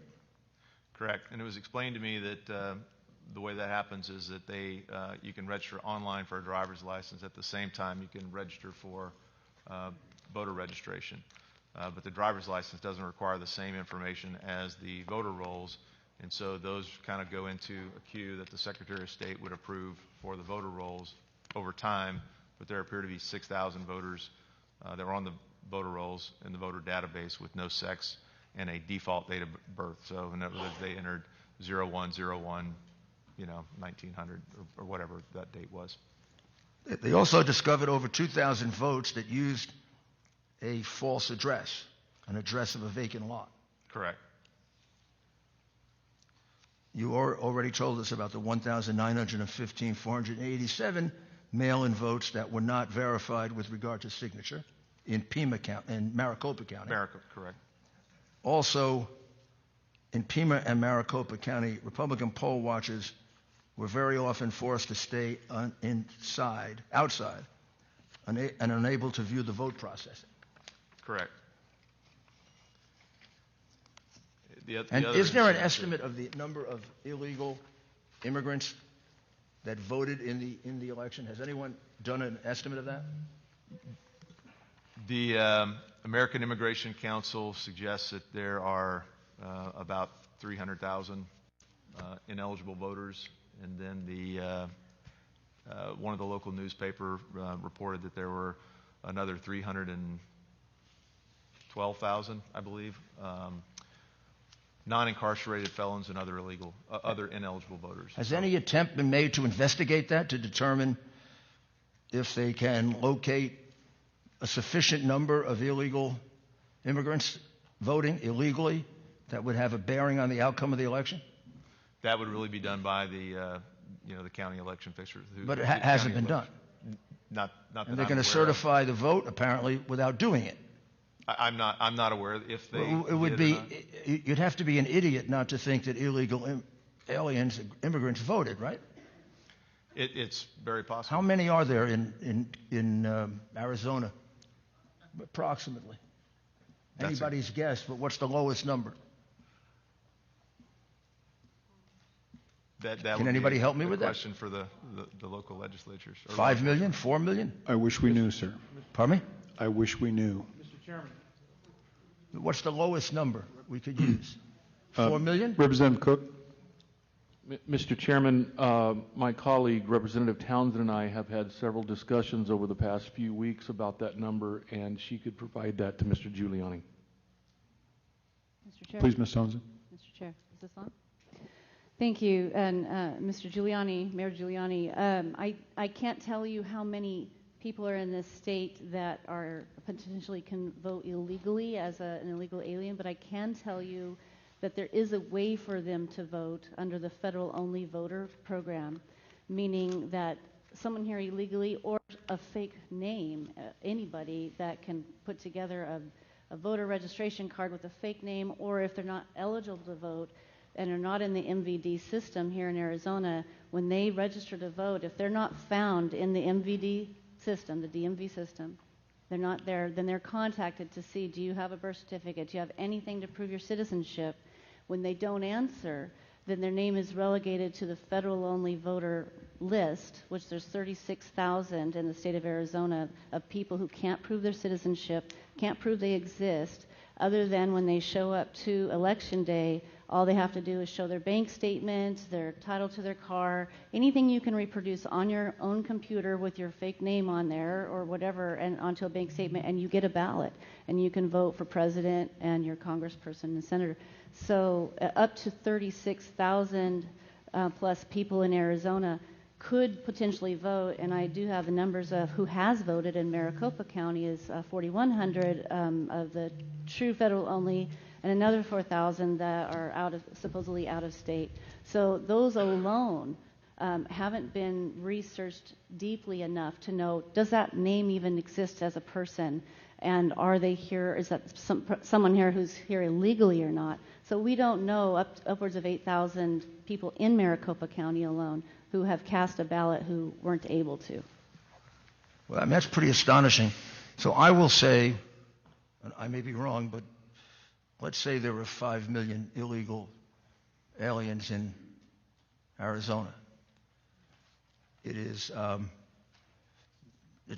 beyond credulity that a few 100,000 didn't vote, particularly given Representative Townsend's explanation that there's an encouragement that goes on to have them vote. Now, every one of those votes would be an illegal vote. Every one of those votes denies a lawful voter of their franchise. It just wipes it out. Has there been any attempt to try and investigate that after the election, even on a sample basis, like going to a district where there are a large number of possible illegal aliens, and go back and check the names and see, were there 5,000, were there 10,000, were there 20,000? Has there been even an attempt to do that? Mr. Chair. None that I'm aware of. Well, I mean, that's totally... Yeah. Can I speak to that, Mayor? Yes, please. Yes, please. You've been very helpful. So we put in, 2 years ago, we put in an elections integrity unit in the Attorney General's office, and I've been on the phone with them asking them what are they going to be doing, how can they look into this, and they told us that they don't have the authority to go out and look for a crime. They have to have it presented to them, so they can't go out and do an audit, they can't go out and actively research this. I also was told the same thing by the Board of Supervisors, that they cannot perform an audit above and beyond what's already been done that's in statute. So all we're really left with that I'm aware of is having, and as much as I appreciate this forum today, and I'm very grateful for you, we need an actual committee hearing. Like, I'm the chair of the Elections Committee. If we were to hold an actual committee hearing, we would have subpoena power to go and look at the machines, to look at these things, and inspect them, and get down to it. So we can do an audit. We just need to conduct a committee hearing to give us that subpoena power to be able to do so. Mr. Julian. So when this vote is certified, if that's not done, there is no question in any reasonable person's mind that the vote totals contain large numbers of illegal votes from people who are not citizens of the United States. The question is, how many? And the officials certifying have made no effort to find out the truth, which seems to me gives the state legislature a perfect reason to take over the conduct of this election, because it's being conducted irresponsibly and unfairly.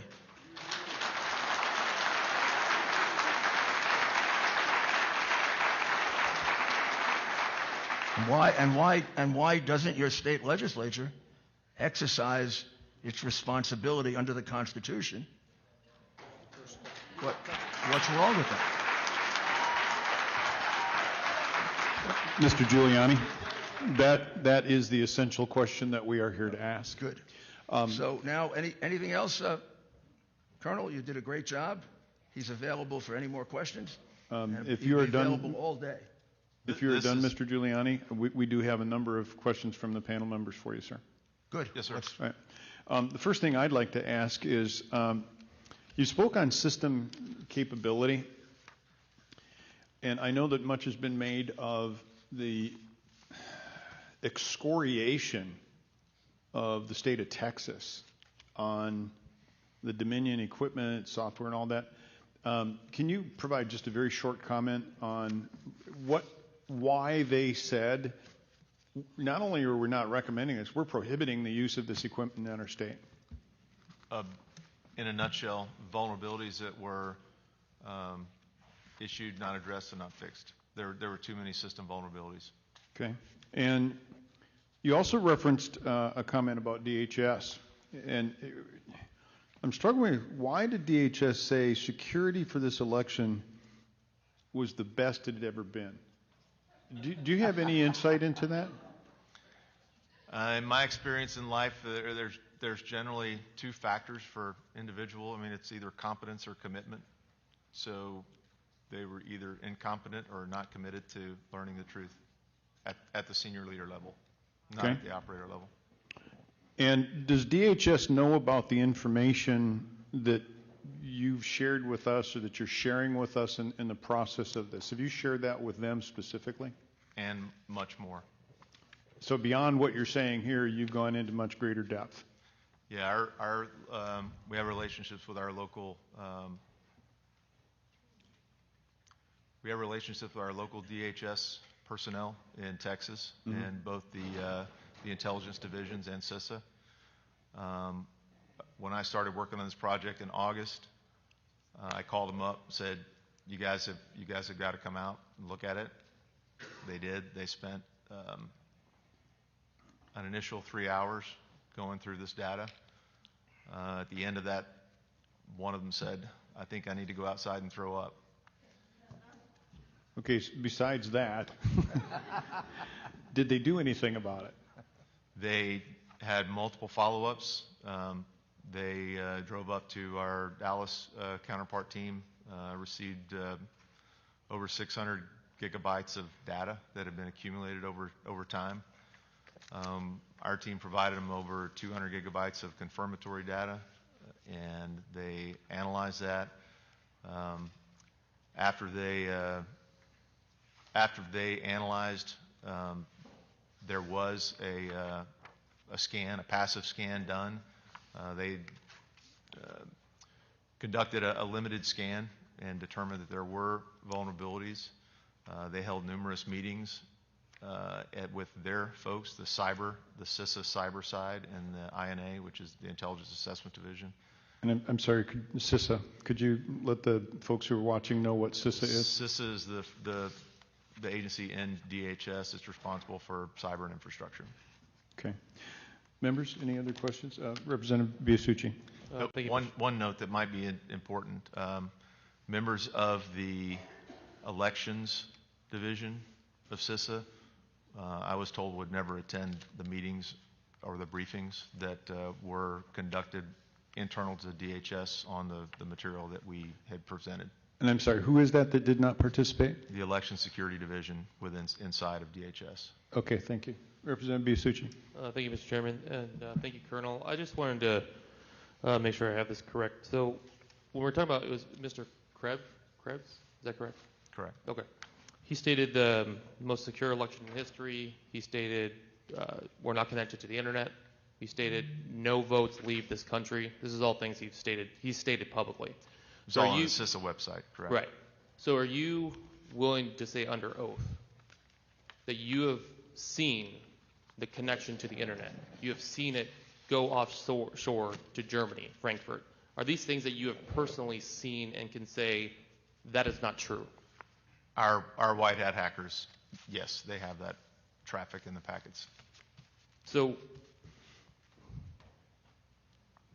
why would he make that kind of comment, do you think? Either not knowing, believing the myth, or not wanting the truth to be known. Thank you. Senator Borelli. Yes, thank you, Mr. Chairman. Good morning, Colonel. I've got a couple questions on the Board of Supervisors. During one of their hearings, it said that the text for this equipment, that's, by the way, the county doesn't own this equipment. It's leased by Dominion and Smartmatic.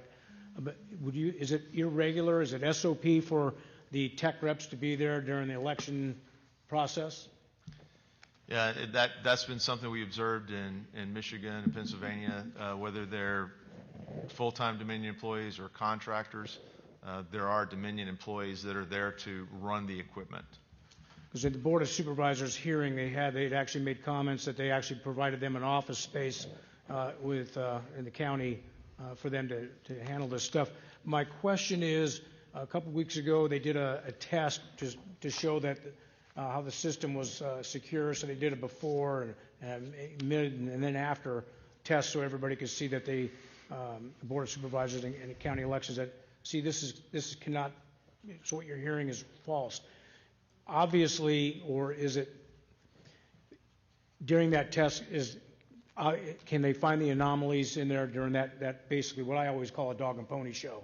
Would that show up in one of these tests? In a forensics examination? No, just see, come here and look at this is how we certify the machines, calibrate the machine, whatever, zero it out, this and that. Obviously, these anomalies would not be showing up during that moment, correct? Correct, and it's our understanding that Dominion had a software update, at least in a couple states. I'm not sure about Maricopa County, but like the day before the election. Representative Bartow, any questions? I did have one question. Thank you, Colonel. Excellent information. You described web traffic increase during the election as opposed to how do you measure the increase? Are you talking just on the Dominion server network? Yes. They just look at volume of data that's moving through the pipes. And I'm not our hacker team they're the experts. I just kind of the big picture know how to answer, but they do measure volume traffic. Matter of fact, on the Frankfurt server on election day, there was a German cybersecurity professor that was noting that the increase in traffic was, and he related it back to COVID and said, we haven't even hit our indoors winter season yet, and we've hit the highest traffic, and he specifically noted that one of the reasons was the American elections. Was it an exponential increase? I don't think it was an exponential, but I think it went from 7 point something terabytes a second to 10 terabytes, so it went to a lot of, a pretty big increase, not an exponential though. Okay, to my unqualified mind, I don't know exactly what that means, but it sounds big. The volume jumped up pretty significantly on November 3rd and 4th to that particular server in the pipes. Thank you. Yes, ma'am. So, Colonel Waldron, so essentially about 33, 34, 35% increase? I would have to go back and look at the numbers, but I mean, from 7 to 10? Ballpark. Yeah, that's big. I can't remember the exact numbers. All right, very good. Senator Gowan, you have any questions? Yeah, thank you, Mr. Chair. Colonel, you talking about the SGO system, and that was, you said Hugo Chavez, he was partial owner in that. Now, that's the beginning of Dominion? SGO was a separate company, but Dominion acquired Sequoia Systems that was spun off of SGO, and they also acquired Premier, which was spun off of Diebold, but they all have the common core of the common code really goes back to SGO, and that one org chart that I put up there kind of showed the licensing agreements that go back and forth between SGO and Dominion. So it's the licensing for the software and the code. So it still stems from the SGO system? That's correct. So, and then you're stating Dominion owns the data. So does that mean when they see the vote count that they own that, not the counties, the state? They process it, they retain it. It's in their backup servers. So they have the votes themselves as well, when that's supposed to be property of the state. They've got the data. They've got the voter data, voter registrations. And then you said Dominion sits on the board of Mr. Krabs. Is that right? That was on the CISA website. When you say the board, what is the board? It was their Election Security Advisory Council. Oh, okay. Thank you, sir. Thank you, Mr. Chair. Let's see. Representative Roberts, you're next. Thank you, Mr. Chair. Colonel Walton, earlier you were talking about the methods via internet and internal methods as far as, I think you used the term I forgot exactly how you said it. There was basically methods from the internet and then also internally that there could be manipulation of votes. So my question is do you have any knowledge of were the machines in Arizona connected to the internet at any point in time? And if not, or if so, are there logs internally in these machines that if we were to be able to subpoena these machines and demand them so they could be examined, could we see all of those changes that were made? So when you watch CBS, CNN, any of the mainstream media where they've got the live vote updates, that data is passed live. I mean, it's as the votes are updated. So it's, you know, nobody's getting in a plane and flying the hard drive to New York. I mean, it's uploaded and it's connected. So it is connected to the internet, and whether it's locally, I mean, they can move votes with the cards, the voter cards. Those can be preloaded in laptops with the software that could be interdicted and upload fake votes, as in the allegation from Pima County, you know, in batches of 1,000. They can scan blank ballots, and then the administrator can allocate that batch of blank ballots to one candidate or another, either in 100% or any percentages that they allocate in the, you know, according to the user's manual. So to that point, just indulge me just a moment. Would you say that that is what we saw in the 2018 election with Governor Bevin, where we actually saw on television, real time, the movement of some 500 votes from one candidate to another? I mean, it was so stark. You saw them go down on one and up on the other on the exact number. Would that be a manifestation of what you're talking about? So the working hypothesis from our counterparts on that, because they worked at and watched it, and they actually went to Kentucky to assist the team there, was that was a server level interdiction. So they went up to the server, downloaded a CSV file, changed the votes, and re-uploaded it. Thank you. Representative Roberts. So just to kind of tack on to what we were just discussing, it's my understanding, because there was an article here in Arizona from the Arizona Daily Independent, there was a quote-unquote whistleblower that was talking about issues that they had observed. And so one of the things they were talking about was that the data from the machines was being moved via the hard drive. So what you just described as far as the real-time data being uploaded and all of that stuff, just for the layman, that same type of manipulation, whether you plug in an Ethernet cable or what have you, or you're doing it on a user interface, that same type of malfeasance could be accomplished in that method as well. And I think in looking at these systems, we identified, you know, almost a dozen ways that you could inject or interdict to manipulate votes. On that note, you said earlier that pretty much all of these machines have vulnerabilities.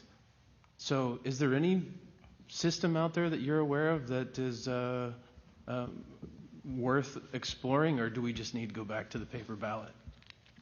There is MIT developed a system with some capital infusion. It's a system called VOATZ, V-O-A-T-Z, and it's a blockchain type system. Again, it's when I first became aware of this, I went and talked to some friends of mine who were bank presidents, and I said, okay, why can't we apply banking principles? Because if you want anything done right, you go talk to the money people. That's who protects their stuff. And he said, oh yeah, and it's an app. You can do it as an app with tie it in with Real ID and a blockchain type solution, or you know the next generation solution. But there are systems, and I believe the VOATZ system is deployed right now. I believe and I know West Virginia is one that I remember reading on their website. Thank you. Sir, Senator Allen, any questions? Yes. Thank you, Mr. Please Chairman. proceed. Thank you, Mr. Chairman. Appreciate it. Thank you, Colonel, so much for being here today. I'd like to go back to the Board of Supervisors letter where they talk about certifying the Maricopa County election. And they have 5 points that they make for the reason why they call this a reliable election. And my concern is, of course, over the Dominion tabulation equipment. They said it was vetted by a bipartisan Equipment Certification Advisory Committee before the contract was finalized. And as required by law, the committee tested the functionality and accuracy of tabulation equipment before it was used in any Arizona election. Well, after listening to your testimony, that does not give me any confidence, because the machines, of course, can perform very accurately. It's after the fact, after the election starts, after the ballot is starting to be put into the machine, that these problems start arising. So is that accurate to say that this should not give us confidence about this being a reliable election? Ma'am, anything that is software based can be manipulated and changed with a click of a button. Or, you got 2 USB drives, plug one in and you get one algorithm, you pull it out, you plug another one in, you get a different algorithm. And we also believe on the connectedness, these can be pushed down from the top and shifted down. So think of it like a casino or a state lotto. Whoever owns the eye in the sky, you can control the margins. And that's really, I think, what we're looking at. Well, certainly from your testimony, I can see that. And I have one more question, if I could, Mr. Chairman. I believe Senator Borelli has it to that point. All right, go ahead. All right, please proceed. Well, I was going to switch down to the 1% early ballots that they did, and I had a question about that. So, Sonny, if you have something to what I said before, go ahead. Okay, thank you, Mr. Chair. Colonel, so basically what you're saying, for example, since the techs are already there on site during the process, so if a machine jams up and naturally they call the tech over there to go fix the unjam, they could literally, without anybody noticing, because they're the techie people, they could stick a thumb drive in there and upload, change the numbers, manipulate, whatever. There was an affidavit in Pennsylvania from, I think it was last week. A gentleman supervisor had a Ziploc bags full of USB drives, and they noted that he was inserting the USB drives into the machines at a much higher rate than would be necessary or that they had seen in the past. So, yes, it's very, very. So now I have it to that point. Forgive me, but what I think you're saying is that they have just created an electronic footprint, either in the data download that you're seeing real time, that you'd be seeing some kind of a spike, or is there something that's captured on the machine that itself, like a memory card that is resident on the machine, not that is actually talking to the hard drive? The machines, for the most part, at the voting machines, are just run by, removable software and data cards, the cards that actually hold the votes. The backup servers is really where the true story would reside, as far as the uploads, downloads, the change, the error warnings for the mismatch errors.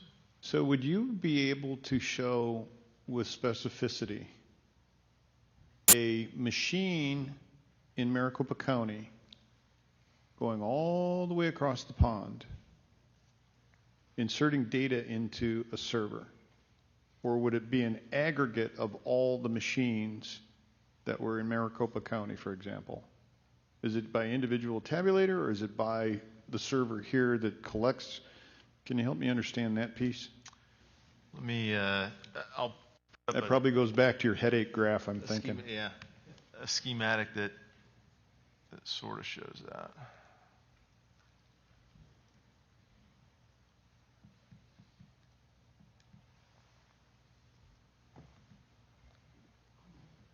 The reason I asked the question is we're still looking for evidence, and if that is in the evidence package, that's certainly something that we would want to know about.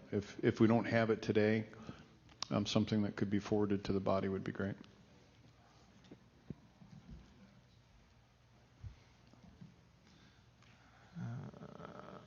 Let me see if I can make this bigger.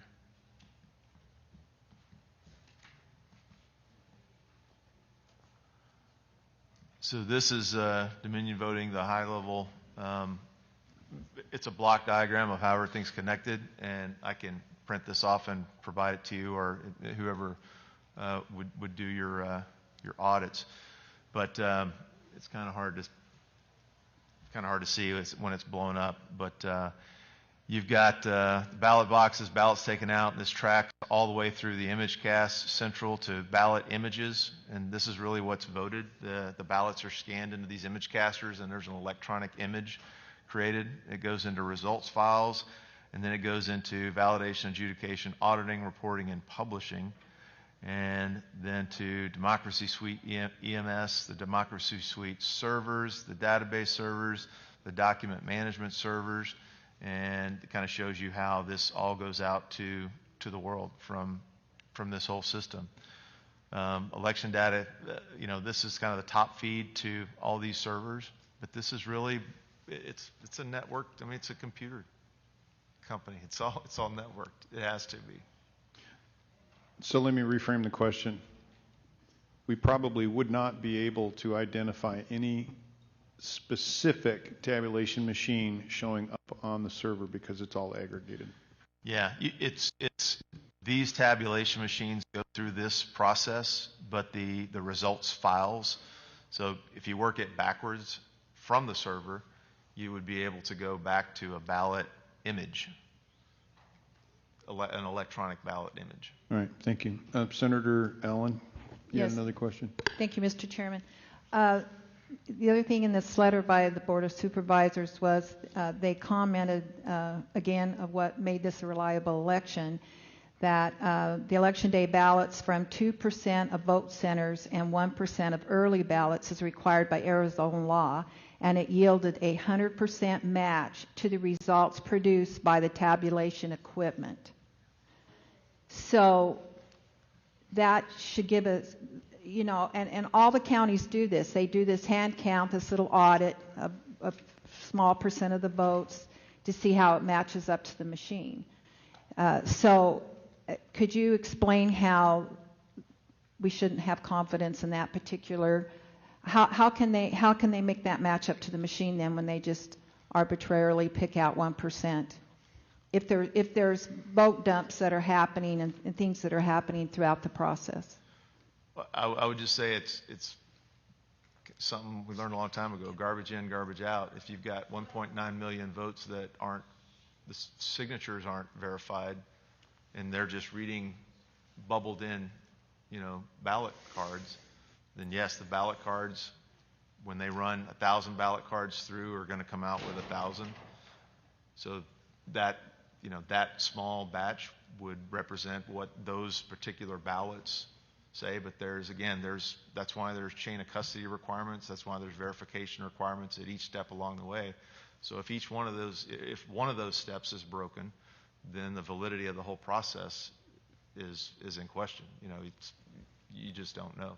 Right. Thank you. I think we're definitely, sir, in a new day when it comes to what is taking place across this country with voting, and we're going to have to probably really look at that. Thank you. Representative Townsend, do you have any questions?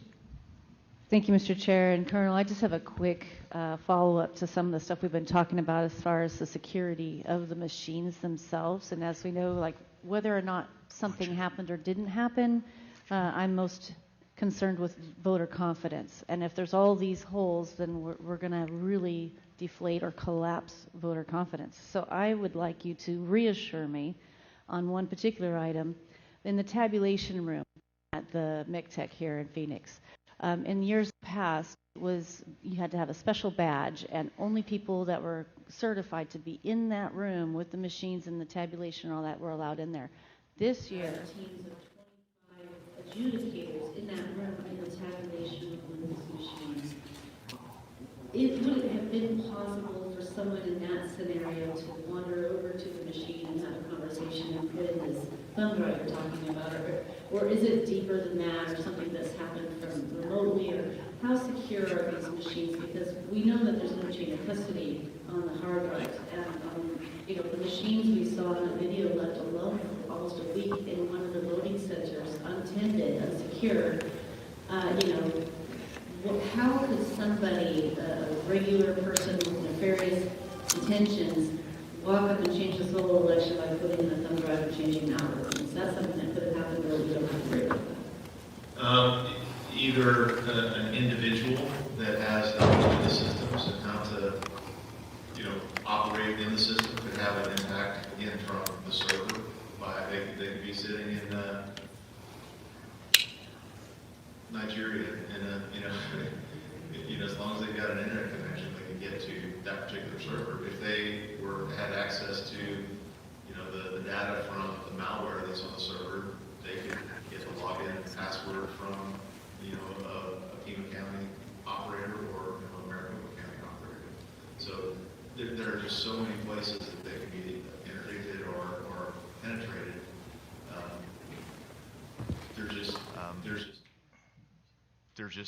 There's just too many to, you know, to describe. But there's a lot of ways it could be interdicted. Mr. Chair and Colonel, so what I'm hearing you say is I can't be confident that a volunteer of a political party that, you know, the entire recorder's office and the elections director, everyone could have been on the up and up, and this is the most secure election ever. But if one random volunteer with the right information were to be in the tabulation room, could have then breached the security of the machine. Correct. And therefore, we cannot stand here and say we are confident with that kind of access to these machines left in buildings for a week. We cannot say with certainty that this is a secure election, and we have 100% confidence that nothing went wrong. And you just brought up the chain of custody issue, and that's a critical vulnerability path. So that if the chain of custody was broken, then you really don't know. You can't say with confidence that it was a fair election. You. And Mr. Chair and Colonel, last point. If you were in charge, would you want a recount? Would you want an audit? Would you want a do-over? What would you do? A forensic audit will tell you what was processed, but to the mayor's point earlier, as soon as those mail-in ballots, which were 1.9 million requested, and I think a good percentage return. If those signatures weren't verified, then you know you can count the same things over and over again, but you know you're starting with flawed results already. An audit, a full audit, would be able to tell you if those were, you know, bad ballots or pre-printed ballots. You know, you could do a full forensic audit on the actual ballots, but once the envelopes are separated from the ballots on that many mail-in ballots, it's almost impossible to go back without doing a forensic analysis of each ballot and the paper and the ink. Okay, and Mr. Chair and Colonel, do you have any information about potential shipments of ballots to Arizona and other places from North Korea or something like? Do you have any information like that? There were several affidavits that were provided to the legal teams. I don't have those affidavits with me now, but there were affidavits and suggestions, and I think more of those are in process to obtain more affidavits on those processes. Mr. Mayor, can you tell us whether or not you have got, I don't know if you heard the question, or do you have affidavits that counterfeit ballots were somehow shipped into Arizona? I'd have to look. All right, thank you. I would have to look. Representative Cook, any questions? Yes, Mr. Chairman, thank you, and I'll make it brief, but I do have some stuff that I'd like to say. Is that, Colonel, when I ran for office in 2016, I got a phone call one day that one of our county recorder's office information had been breached and all of the voter information was for sale on the dark web. That was my first instance of becoming representative about this hacking and computer stuff and what's out there. I just went through my third election as a top vote getter, and I would like to say that I continuously have been tried to be hacked on my personal or ledge account or whatever is out there on the internet. I later learned from people, Colonel, that the reason why this is done out of the country, and according to your graph, is that it is harder for us to track these people down and prosecute them when these computer anomalies and things happen from outside the country, inside our country and state. Would that be true? We would not have the legal jurisdiction to go seize or search a server outside of the U.S. Thank you, Colonel. And would this make sense that if you had a simple phone number and then you went on the internet and then researched that phone number of where you received a text message and it was from Ukraine, would that not be a red flag that your phone or information was trying to be attacked or infiltrated? Correct, it would be. Okay, so moving on to that, Colonel, what I've noticed is that about these voting machines and these plugged-in USB drives, when in fact, when we watch across this great country of ours, in many states, we have very few amount of counties compared to other states in here. You got to target 2 counties. If you notice that rural Arizona and rural Arizona legislators are up here, we're ready to go to work today. Our constituents demand it, and we demand it as their representatives to work for them to solve these problems.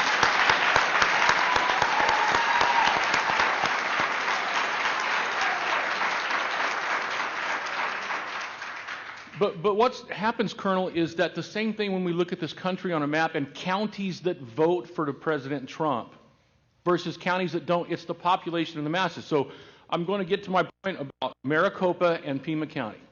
Okay, we all, in rural Arizona, we call it the great state of Maricopa because Maricopa County has more legislators at the legislature than rural Arizona does. If we add all of ours up, we still don't have the numbers to be an equal voice at the state legislature, but we have to work harder, which we can.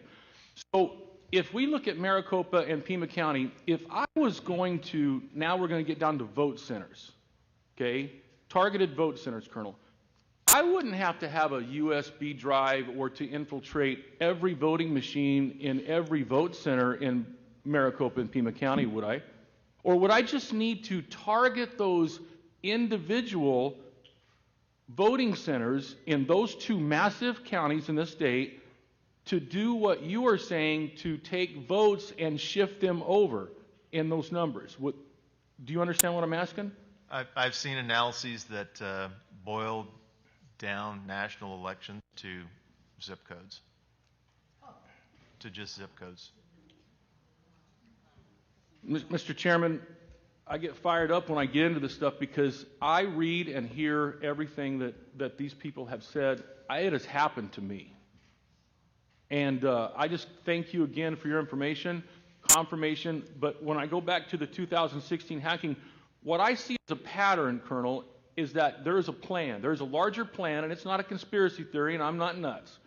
But if I wanted to engage in a plan in 2016, Colonel, would I not start hacking and getting the VOTA databases and information of projecting of why do we have, what is the number, 2,000 or 1,200 voters, I believe, in Maricopa County registered that I believe have voted at a vacant lot?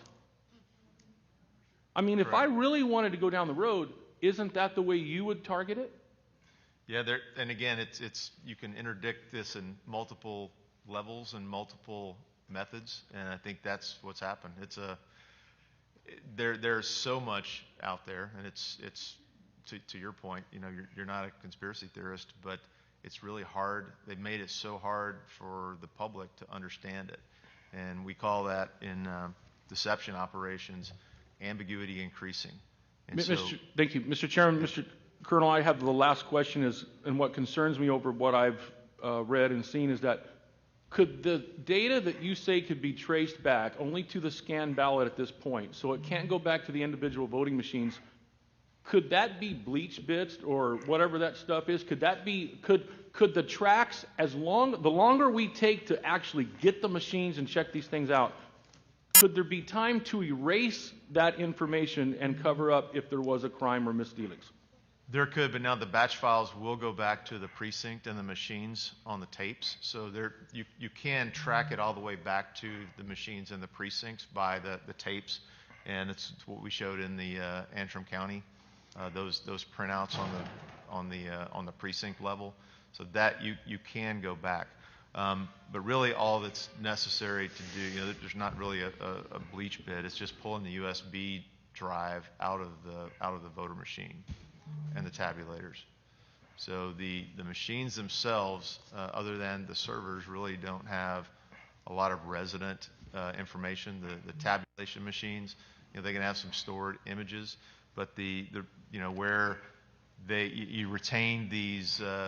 The federal election requirements require, and I can't remember the U.S. Code Title 46 rings a bell, but the 22-month retention of federal elections records, it would be done in those the ballot images and electronic backups. So the data is retained, and there you can do forensics on it as long as it's the actual servers and the actual machines. Colonel, thank you for your time, your patriotism, and Mr. Chairman, I yield any remaining time I may have. Thank you. I believe Senator Gowan has one more question, and I just need to remind the panel, time grows short. I think Mayor Giuliani has significant more witnesses and evidence that he'd like to have heard. Thank you, Mr. Chair. Colonel, I just want to get on, come back to the Dominion situation here. Where are the backup servers? I'm sorry? Where are the backup servers? I am not exactly sure. I can try to get that information provided to you. And this company, I think the mayor said they were a foreigner company. The Canadian, is that what it is? So we know there are sites in Toronto. Their offices are in Canada. So we know that there were data there. They also have servers in Serbia and other countries. But as far as knowing for sure where the data from Maricopa County went and resides, we don't know that. But they've got backup servers. So an audit, because we talked about that a little earlier. First off, would that find where the server is and where the information would be? Tracing the flow of the information, yes, sir. The audit would do that. Correct. But it also tell us whether or not it's true or not that the 1.9 million signatures were or were not verified, right? So we would have an absolute so knowledge that would be Colonel, could you get a little bit closer to the microphone? I'm getting a lot of people who are saying, I can't hear the guy talk. Okay. So the adjudication of the signatures on the ballots, that would be totally separate. It wouldn't be necessarily a digital forensic process, but that audit would be, have to be conducted at the county level on all the envelopes. So if we did an audit, if we were able to do that, tell me the things that could come out of that. Well, if the signatures on the envelopes were invalid, you could necessarily get a percentage of the votes that would be disqualified. But again, when the ballots are separated from the envelopes, you can't tell which ballot came from which envelope. So really all that would tell you is a percentage of that, the percentage of those mail-in or absentee ballots that were not legitimate. So what could the server tell us? The server will basically tell you all of the electronics. So once the ballots are processed, the batches and the images, that'll tell you where all those goes, and it'll also tell you any changes to the software, any updates, algorithms that were in place, and that's all present at the code level. And that's really what these companies have balked at, providing access to the code, because they say that that's their intellectual property, and it's they've been successful at preventing folks from analyzing the code. So they're utilizing their system for our elections, but it's their property. And counties and states have signed up for that. Thank you. Senator Borelli, final question. Yes, Mr. Chairman and Colonel, just for clarity, not only can these machines be manipulated with a thumb drive and everything else, it can be changed remotely outside the voting center. That's correct, and there are references in the user's manual that show how they can do that. Thank you. Mayor Giuliani, anything else with your witness here? No, I think. All right. I think we covered everything. Thank you, Colonel. Do you have a next witness? I'm looking at the clock, and I know that we've got a time management issue with one of our witnesses. Yes, I think we should call Anna Orth. Okay. Because she has an appointment, and we'll call her first. Okay, and then after that, Senator Pat Colbeck. We need to make sure that we have him at the airport by 1 o'clock. All right, thank you very much. Anna Horth.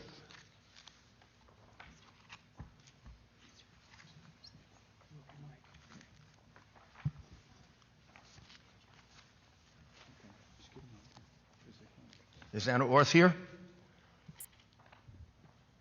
Anna Horth? Anna O-R-T-H. Anna Horth. All right, we'll check on her. And let's go then to... All right, Senator Pat Colbeck. Just so folks know that we've got folks in a separate room, just so that we can bring them out and have some kind of order here. Senator Colbeck.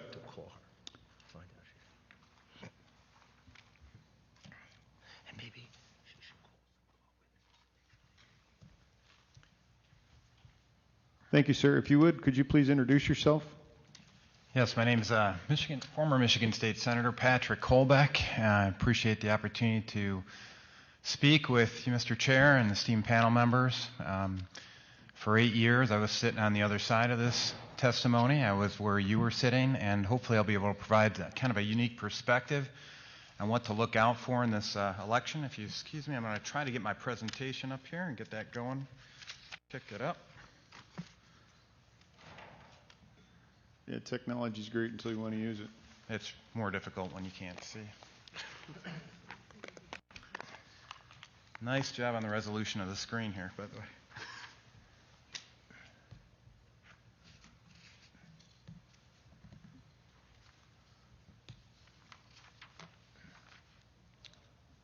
Okay. And just for background purposes, as we're looking for it to recognize my USB flash drive.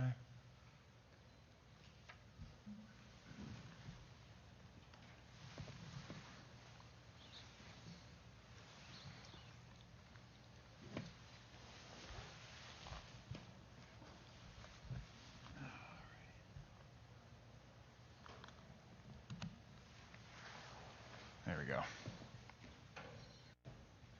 Much better.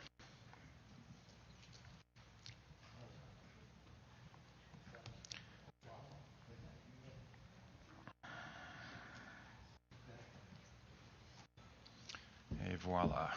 Okay. Well, we still don't have it on the screen yet. Ah, there we go. All right. And if you would, please put it in play mode so we can see it. All right. Please proceed. All right. Thank you very much. It was a perfect compliment, I think, to Colonel Waldron's testimony here because kind of got a unique experience regarding this whole election process. First of all, I am a former Michigan State Senator. I served on the Michigan Senate Elections and Government Reform Committee. I took those duties very seriously to the point of diagramming out all of our election processes, so I had a pretty good understanding of how elections were supposed to work from a book perspective. But I have another perspective that's useful to this discussion is that something that I couldn't do while I was running for office is actually I served as a poll challenger in Detroit at the AV Counting Board for the election day from 5 p.m. through the next day into the evening of the following day on November 4th. So I was actually at the Detroit AV Counting Board, heard about all the things that happened there, all the cardboard up on the windows. Yes, I was there. I was one of the people blocked from returning back into the Detroit AV Counting Board, so I could resume my duties as poll challenger. I was up training our next batch of poll challengers as to what they need to look out for and what we had been seeing. And coincidentally, by the way, that was when they were counting the military ballots, which Just so you guys know, that's when they duplicate the ballots, because the military ballots come in a format that's different from those that can be read by these tabulators. And if you don't have a Republican and a Democrat watching that, it's ripe for malfeasance, if you will, and that's exactly what happened. So along with that background, I'm actually a certified Microsoft small business specialist. In addition to being that, I actually did cabling design in the International Space Station, so I have no problem working with technology. So it's kind of a unique background, and just so happened that I was right there on the Detroit AV County Board on the night of the election. So I'm going to focus in on just highlight 3 areas of the diagram that Colonel Waldron just showed you, because that's important for everybody to understand. For people on the ground, these are the key pieces of technology. He talked about ImageCast Central. That's the equipment that I witnessed out at the Detroit AV County Board. It features a high-speed scanner and a workstation associated with it. These were networked in turn with adjudicator machines, which anything that was rejected by the high-speed scanner would go over to this adjudicator machine. That was part of the absentee ballot counting suite, if you will, for Dominion. In addition, they had something that was called local data center, where all the election officials would work from a central computer workstation with a series of laptops, et cetera, that were connected to the rest of these computers. We'll get into that in a little bit later here. But that ImageCast Central area is one of the key pieces of, or key systems, if you will, that are on the ground for the absentee ballots in particular. If you're at an in-person polling location, you'll have the ImageCast precinct set up, and that's on the right-hand side of this diagram. Up on the top is kind of the local data center and the kind of the eye in the sky, the overarching look at what's going on with the election. And we'll get into that in a little bit more detail later. And as you guys know, Dominion voting systems was used here in Arizona in Maricopa County, and they were using some of the same equipment we were just talking about in regards to ImageCast Precinct and also ImageCast Central, the scanner there. So I said that I was in your position before, right? So if I were in your position, these are kind of some of the key questions I would be asking in regards to all that we're hearing about this testimony regarding this election. Number one, was the chain of custody for the election artifacts broken? And thank you very much, Senator-elect Townsend, for bringing that up. That is a key term for everybody to understand, chain of custody. And we're going to go over a little diagram on specifically where some of my comments are going to focus in on in that chain of custody. All right, and the key is to hit the right arrow. All right, and was there evidence of election fraud? There can be fraud that happens that may not even violate statute, but you know that the intent is there to defraud the election, and they take advantage of loopholes that we have in the law. For example, in Detroit, we know that there was an ability for people to vote both at the polls and absentee. So some people's votes were more important than others. Was there evidence that election statutes were violated? Yeah. In Michigan, we have evidence to suggest that's exactly what happened. Was there evidence of foreign agents with the ability to manipulate the election data and third parties getting access to that data? We believe that we've seen evidence of that as well. But the other thing we need to ask is, well, all right, what are we going to do about it if we see all this happening? And what options do you have as legislators? All right, so let's go to this chain of custody. And I could go into a lot more detail on this chain of custody, but I like to simplify it into just 4 key artifacts. Qualified voter file, i.e. who's registered to go off and vote in your state. Number 2, poll book. That's a precinct-specific extract of the data from your qualified voter file. The ballot itself, pretty important artifact, right? But then, in the spirit of the old Stalin quote, it's not he who votes that counts, it's the one who counts the vote that counts. You got to look at the ballot tabulator and how the votes are tallied. And that was my focus when I went to the Detroit AV County Board. I was one of those folks that was not specifically assigned to any particular counting station. I was looking at the big picture. And we'll go over what I found here in a sec. First of all, everybody hopefully has seen the idea that there's been a lot of voter anomalies. This is our first clue that something's happened. When you're on the ground, you can see all the things that are happening, you know, onesie-twosie style. And you say, hey, wait a minute, that envelope was backdated, or you can see that they adjudicated something in favor of the Democrat instead of the Republican or something like that. That's easy to go off and see, but it's very difficult to see the big picture. That comes out afterwards with experts like Colonel Waldron. And in this case, we first started seeing issues when people were talking about Benford's law being violated. That's actually used in criminal court cases to determine whether or not fraud existed. So that was the first indicator that some of the analyses we've seen flagged that. That's not proof. I mean, it's getting it's telling you that it's you've got something off here that you got to investigate. Then we've seen linear regression analyses that there's a lot of noise in, but it seemed to indicate a pattern of vote distribution that indicated some data manipulation. Then, most recently, we have actually seen folks who believe that they've identified specifically what the algorithm was that was used to switch some of the data. So, some other things that were kind of odd, and you don't see while you're necessarily on the ground, but in retrospect, you'll be able to get access to it. This is actually documented as part of the affidavit that was submitted in a lawsuit that's put in Michigan by Sidney Powell and in other states. And you guys have voted quite a bit. You guys are, most of you have already served in office, right? Do you remember any of your votes being tabulated with a decimal point on the back of them? I don't remember any. My 8 years serving in the Michigan Senate, any times where I actually had a decimal point after a vote tally. So that would suggest that a partial person was voting? Well, sometimes, you know, there were people that tried to make you feel like a partial person when you served, but no, that wasn't the case here. And so you guys have probably all heard about what I call the little switch, the Antrim County. We've heard testimony on that already today and some of the things that could possibly happen. Getting into the possible technical reasons for that is maybe you have an internal ballot barcode switch on it where they have one barcode style or ballot style that's flagged, and then when they associate a specific scan of a vote, they flip it over to a different barcode style that may have the voters or the candidates flipped in it. Something else is something called a ranked choice voting algorithm. It's one of the modules inside of the Dominion suite. And this is where you might see evidence of, this is the only place that I know of at least that can start putting in fractions into your vote. Because if you meet a certain vote threshold, it'll go off and switch that, it'll prioritize the votes for the second choice, if you will, and give them 10% of the first choice of whoever, or 10% or whatever number you specify. It'll actually get into the point of allocating percentages of votes to one of the candidates. Another thing is data manipulation via remote access. And another thing to look at as you guys investigate what happened here or didn't happen inside Arizona is take a look at your public accuracy tests. And there are people that, this is usually in Michigan at least, it's specified what the standards are for that by the Secretary of State. And if you don't run all the possible permutations of votes that might happen on a given ballot, you may leave gaps that can be exploited. And I would submit, we're going to show one of the examples of where we believe one of those gaps is that you could maybe flip a vote from a certain candidate to a write-in candidate and preload this with write-in candidates, and we think we have evidence of that happening in Detroit.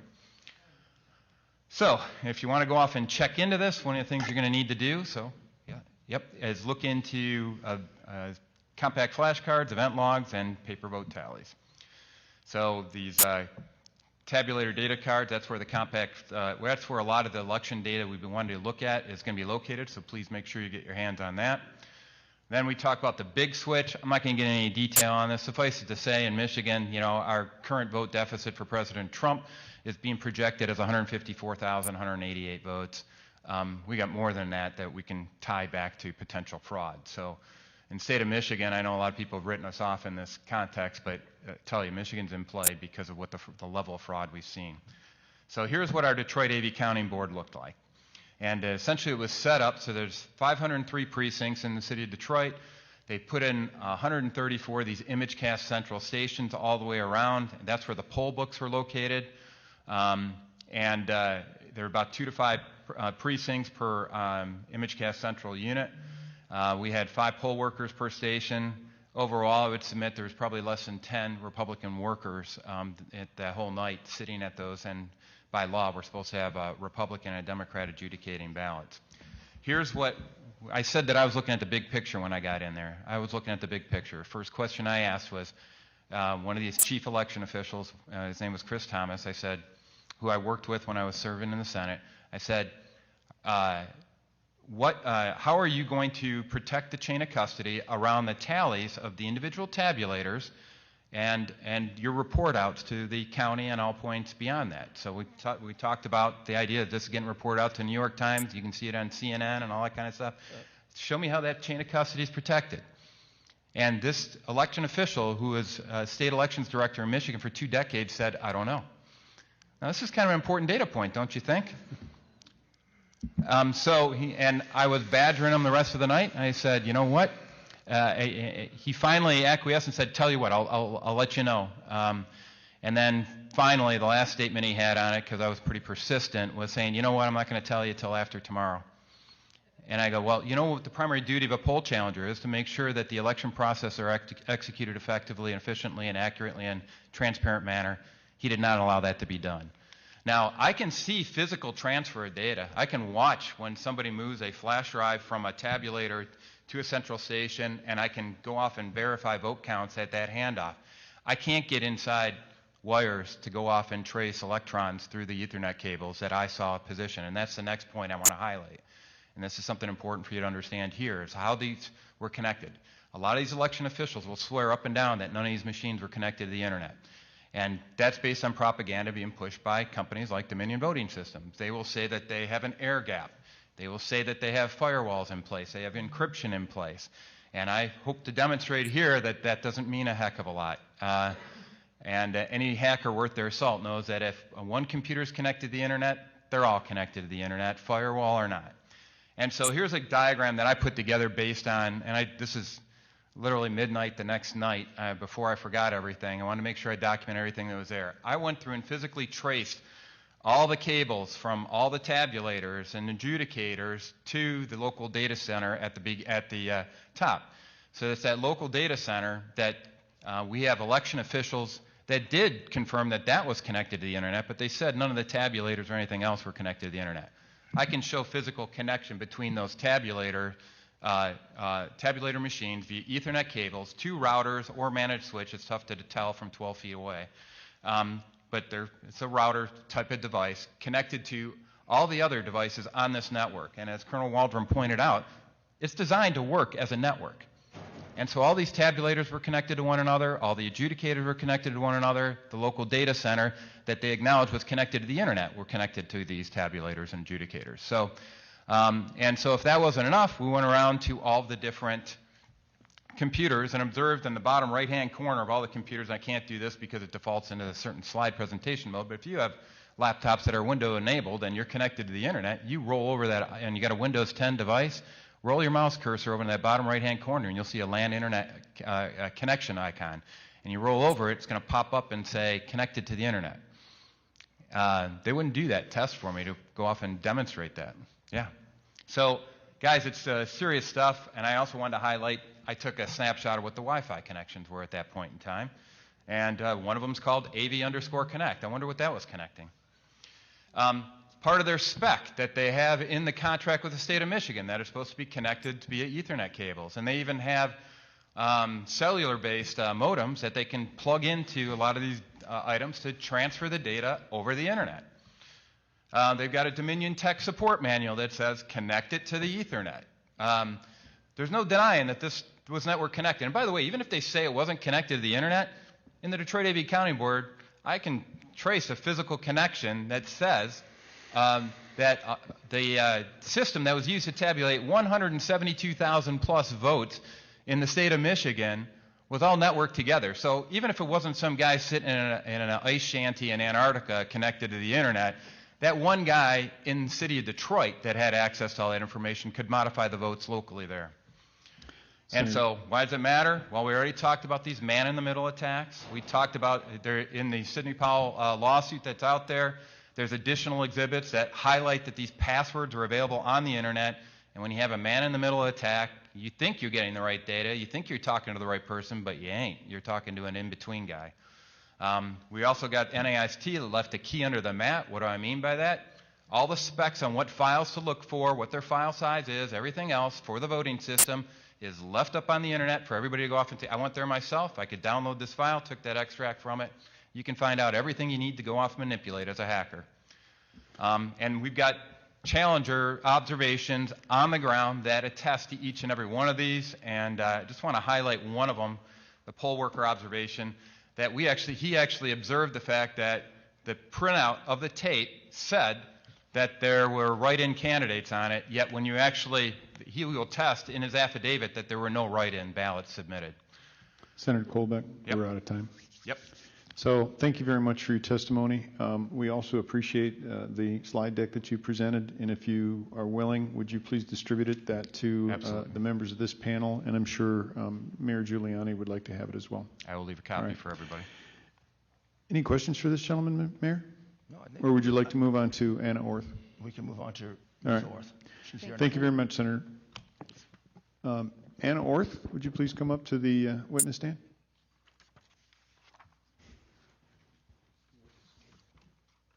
I guess it's a table, not a stand. I was just corrected. The witness sit.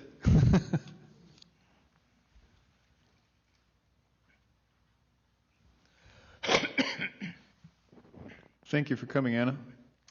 Thank you for having me. Would you please give your name, and Mayor, the floor is yours.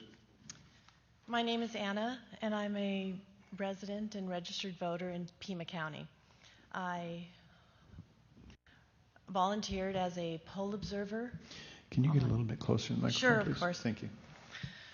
Again, my name is Anna, and I'm a resident and registered voter in Pima County. I volunteered as a poll observer on October 16th, and then I signed up to work as a poll worker on November 3rd in a neighboring precinct. Would you like me to just give you an overview? Is that what Yes, I'm please doing? do. Okay.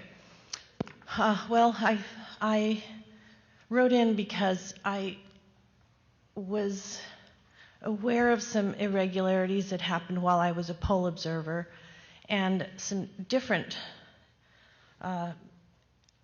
activity that I just felt uncomfortable with on Election Day. So I'll go ahead and start with what happened on the day that I was an observer.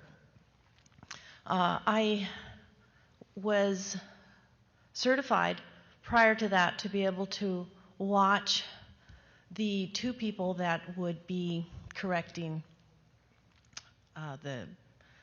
the problematic ballots, which I guess are called, they were duplicates. When I walked into the room, they said, "I'm sorry, you can't be in here. You're going to go into another room." So I had to walk back to the front desk. I was escorted from that area back to the one area where the ballots were being separated from their envelope. And there were 30 to 32 people doing this, and there were probably 14 to 17 tables where there sat two people, and it was supposed to be a Democrat and a Republican. But not every table had a Democrat, but not every table had a Republican. So many of those tables had either a Libertarian or someone. There was one table with someone from the Green Party, and then there were 3 or 4 tables that had a Pima County worker at each of those tables. And they worked there at the elections office because when people came in from the building, they talked to them, and their conversations led me to believe things like, "Oh, did you leave your lunch? Did you bring lunch?" And they said, "No, it's over in my office. I'm going to go get it later." And she was back in 5 minutes. So similar conversations that went on with people who came in with those workers. I found it difficult for me to be able to oversee 32 people and what they were doing. I was able to catch a few of the things that were mistakes, or where ballots were taking them out of the envelopes and putting them on in a pile. And their job in this particular room was to watch, to make sure that the ballots were in one direction and then they would double check the count of the ballot to the envelope I imagine, to check it against the envelopes that came in. Each table was given a bin to put these in, and these bins would then go to another area where they were being stacked up to be tabulated starting on October 22nd. Many of these had mistakes, or they were written in pencil, and the workers, as I went around, had questions on, is this a good ballot, is this not? I was told by the gentleman that ushered me out of the place where I was supposed to be and said, you aren't supposed to talk to anyone. You do not communicate with them. If you have an issue or you see an issue, you need to go to the supervisor, which is at the front of the table, front of the room. So as I saw things, as I went around to each table, I would go to the supervisor and I let her know, they don't know what to do with this ballot. It's in pencil or blah, blah, blah. And she'd say, no, it's fine, it's fine. So as I went back to the tables where I saw these issues, under my breath, I said, you need to go tell her. You need to go talk to them about this. And so many of them said, what do I do with this ballot? It's in pencil. Oh, it's fine, it'll go through. Or some people wrote over their ballot, over the little oval circle where they were supposed to mark, and those were put into a pile, a separate pile that would be called duplicates. Those duplicates then went to another table and were then taken to the room where I had been ushered out of. And there was one person, there was supposed to be a second person, and I said, is there a Republican at that table? Because I said, is there a Democrat and a Republican? And he said, well, we hope so. They have to, if they get here, but it'll just be, me, and hopefully a second person. So as I saw these ballots along this area that they marked as dupe, which I understood to stand for duplicates that were going to be fixed, they would then be taken to the table, to the room where I could see it was a glassed wall between us, and they were taken around to the other side to be dealt with. I didn't get to see that at that point. So when I left and the other person took over for me at 1 o'clock, I was there for 5 hours, I shared with her, I said, there's a lot of mistakes that are happening. They're not putting them in the order that they need to be in. So when they get folded, they become a duplicate because they can't be counted. The machine wasn't going to accept them, so it had to be then taken out of the pile and put into a duplicate. So when I left, the man who had ushered me out of the room, the first room, came to get me at 1 o'clock and walked me straight over to the front desk. And he said, I hope everything went well. And I said, well, my concern is not necessarily where I was. It was hard for me to watch 32 people by myself. But more concerning is when these ballots were opened in the other room. And so to give you kind of a sense of how it worked is the ballots, however they were collected, were brought into an initial area of the Office of the Elections in Pima County. And in that room, the envelopes were then opened up and the signatures were checked. So then they would go through a double door where they were then sent to the room that I was in, where there were as many people as I explained before, trying to put them in an order, not necessarily of where they were from, but how they came in. So let's just say there were maybe 200, 250 per box, I'm not sure, but they came from different zip codes, different areas. It was whatever was mailed in. And then those were then put aside to be counted after the 22nd. My concern was the amount of ballots that were considered to be problematic that were then leaving the area that I was in, going to a room where there were only supposed to be 2 people, and yet not even sure there was 2 people. So that was my experience as an observer that I shared. I thought that was concerning. The other thing is when I came back to drop off my ballot, I had to drop it off outside, and there was no longer a police officer, and we found out that it was because our mayor, or not my, I live in Oro Valley, but the Tucson mayor wasn't allowing a police officer in front of the office anymore because it was upsetting to people to come and vote. And so I asked the man, I have to put my ballot out here, and he said yes. So I said, how can I be sure someone isn't going to come and take this big box? And he said, no, we're watching it. And I said, who's you? And it was him and an elderly woman who was about 85. I don't know, and I'm sorry, meaning that she looked fragile, and I don't know how that could be protected, but I was a little concerned about that. It did make it in because when I checked my ballot, it was counted. But another question is how do we know who we voted for?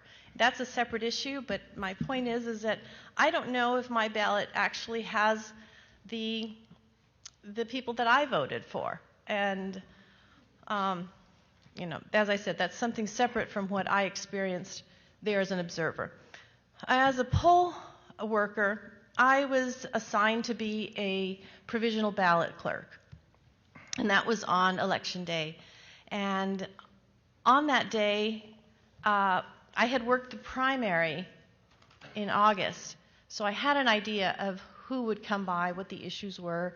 But this time, we had so many more people who needed a provisional ballot than we had been allotted to have in this one precinct. So that was concerning. But the people that came to me I had so many people who said, I didn't ask for a mail-in ballot. My wife isn't listed as an early ballot person, but I am. And those are the kind of people that we had a lot of. But secondly, I had people who had just moved here from other states, and most of them were from 2 apartment complexes. It was concerning because as we counted them, we probably had over 40 people who were in one apartment complex with one address who had moved here from other states that I began to turn away. I'd say, I don't know, within the hour, we were so busy that I took a break and went outside. And a gentleman with a yellow shirt said, hi, I'm with the Democratic Party. I'm here from California, and I'm here at this precinct specifically. I came from a Phoenix in Maricopa County, a precinct there, and we're here to help turn Arizona blue.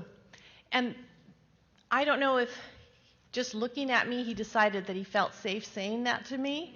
Maybe he assumed that I would be okay with that.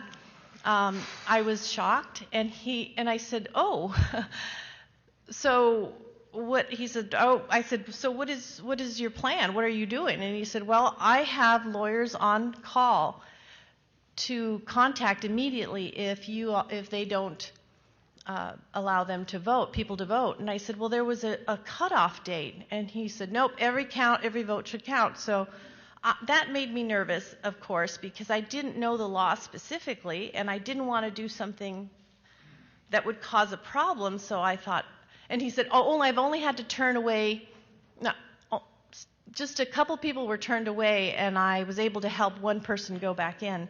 Well, that was probably sent to me because I was the provisional ballot clerk. So, of course, that was somebody that I had to take care of. So I went back in and thought, well, this is unusual. I'm concerned that somebody outside is going to be calling an attorney on something that I did because I said no. I sent somebody away and said, I'm sorry. I mean, if you don't have any proof that you've lived here or proof of having registered, I can't give you a ballot. So I called the recorder's office and explained this, and she said, well, you have to let them, all votes will count, but it's on a case-by-case basis. So at that point then, I had to call in to the recorder's office at every single ballot. And you have to understand, we ran out of spaces. So, I mean, we were at like 200. I'm sure you can check on this to be sure, but we were over the amount of ballots we had. But every time I called the recorder's office, they would ask me for their name and their date of birth. And when they would look that up, the person on the phone would say, okay, well, you can go ahead and let them vote. And so I was trying to find a constant that I could go by so that we could speed up the process. I mean, is it if they've moved here and they have this, and if they've moved here at a certain date, what is it? And they would not give me any constant. They just said, you just have to call for every case is different. So my concern and why I wrote in was that I had two people right after having a slew of people who came in from other states wanting to vote without having been registered and allowed to vote per the recorder's office. I then had someone come in from Maricopa County and one from Pinal County. It just happened right after. And each of them, when I called in, they said, nope, you're going to have them go back to Maricopa County, and the other one will have to go back to Pinal. And I said, well, how is that this person from Wisconsin and this person from Michigan and this person from Kentucky was able to do that? And she put me on hold for a second and then came back and said, well, it's just that we have their records more accurately than we have for Maricopa. We just can't, we're not able to process a Maricopa County ballot. So I had to send them away. But then as other people were coming through, it made me question why that was happening. So I asked them, do you have information that will prove that you are a resident, that I can verify that you are registered to vote here? And they would pull out their card, and it very clearly said that they were Republican. They had a voter card. So to test this theory out, I called the recorder's office and asked them, and they were denied. I had to deny them. And so I was in a frenzy trying to take care of all of these people, but I found that the discrepancy between every vote counts and only those that the recorder's office would allow was indicative of how they chose who they wanted to allow to vote. And there was a consistency in the voter preference that they chose. And that concerned me because by the end of the night, which was at 8:15, after we counted all of the votes and they got put in the box and we were waiting for someone to come get them, I'm in the car and the election was already counted for Arizona, which I found appalling, first of all, after working 15 and a half hours taking in votes. But the experience really led me to believe that it was not, there should have been a system that we could have followed, because I understood that registered voters ended on a certain date and you couldn't come in and vote, but I was having to allow people to vote that literally had just moved here within 2 weeks, 3 weeks, and they were all from two different, not all of them, I take that back. There was a large majority, a large percentage of people who had addresses from 2 apartment complexes. And the last thing is that I had a homeless man who came in with a registration. And the reason I know he's homeless is because I said, "Where do you live?" And he said, he didn't speak English, and he said, "I don't have a home, but when I was at a shelter, they registered me at the recorder's office." So when I called about it, and they said, "Well, he was probably registered to be in this precinct."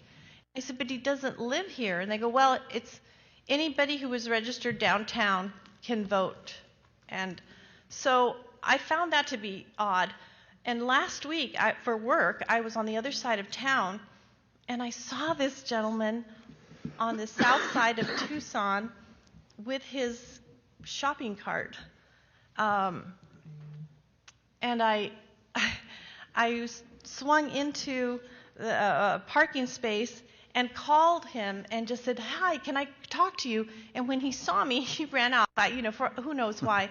But my point is these are the kind of people that had apparently permission to vote in a precinct that was literally 25 miles away because they had a voting card that was given to them from downtown. That it was a downtown precinct that allowed him to vote here. So my point is that if somebody from Pinal County and Maricopa County can't vote, how is it that in this precinct, how is it that a homeless man from another area of the town and also people from other states were able to get permission to vote? And that was concerning to me, and that's why I'm here. Ms. Orr, thank you very much. Mr. Giuliani, do you have any questions specific to this witness? Sure. Please proceed. A couple. I'll try to clarify. Just to give you a marker on time, it's 12:02. Okay. So you were there for 16 and a half hours, Ms. Orth? On election day? Yeah. Yes. Wow.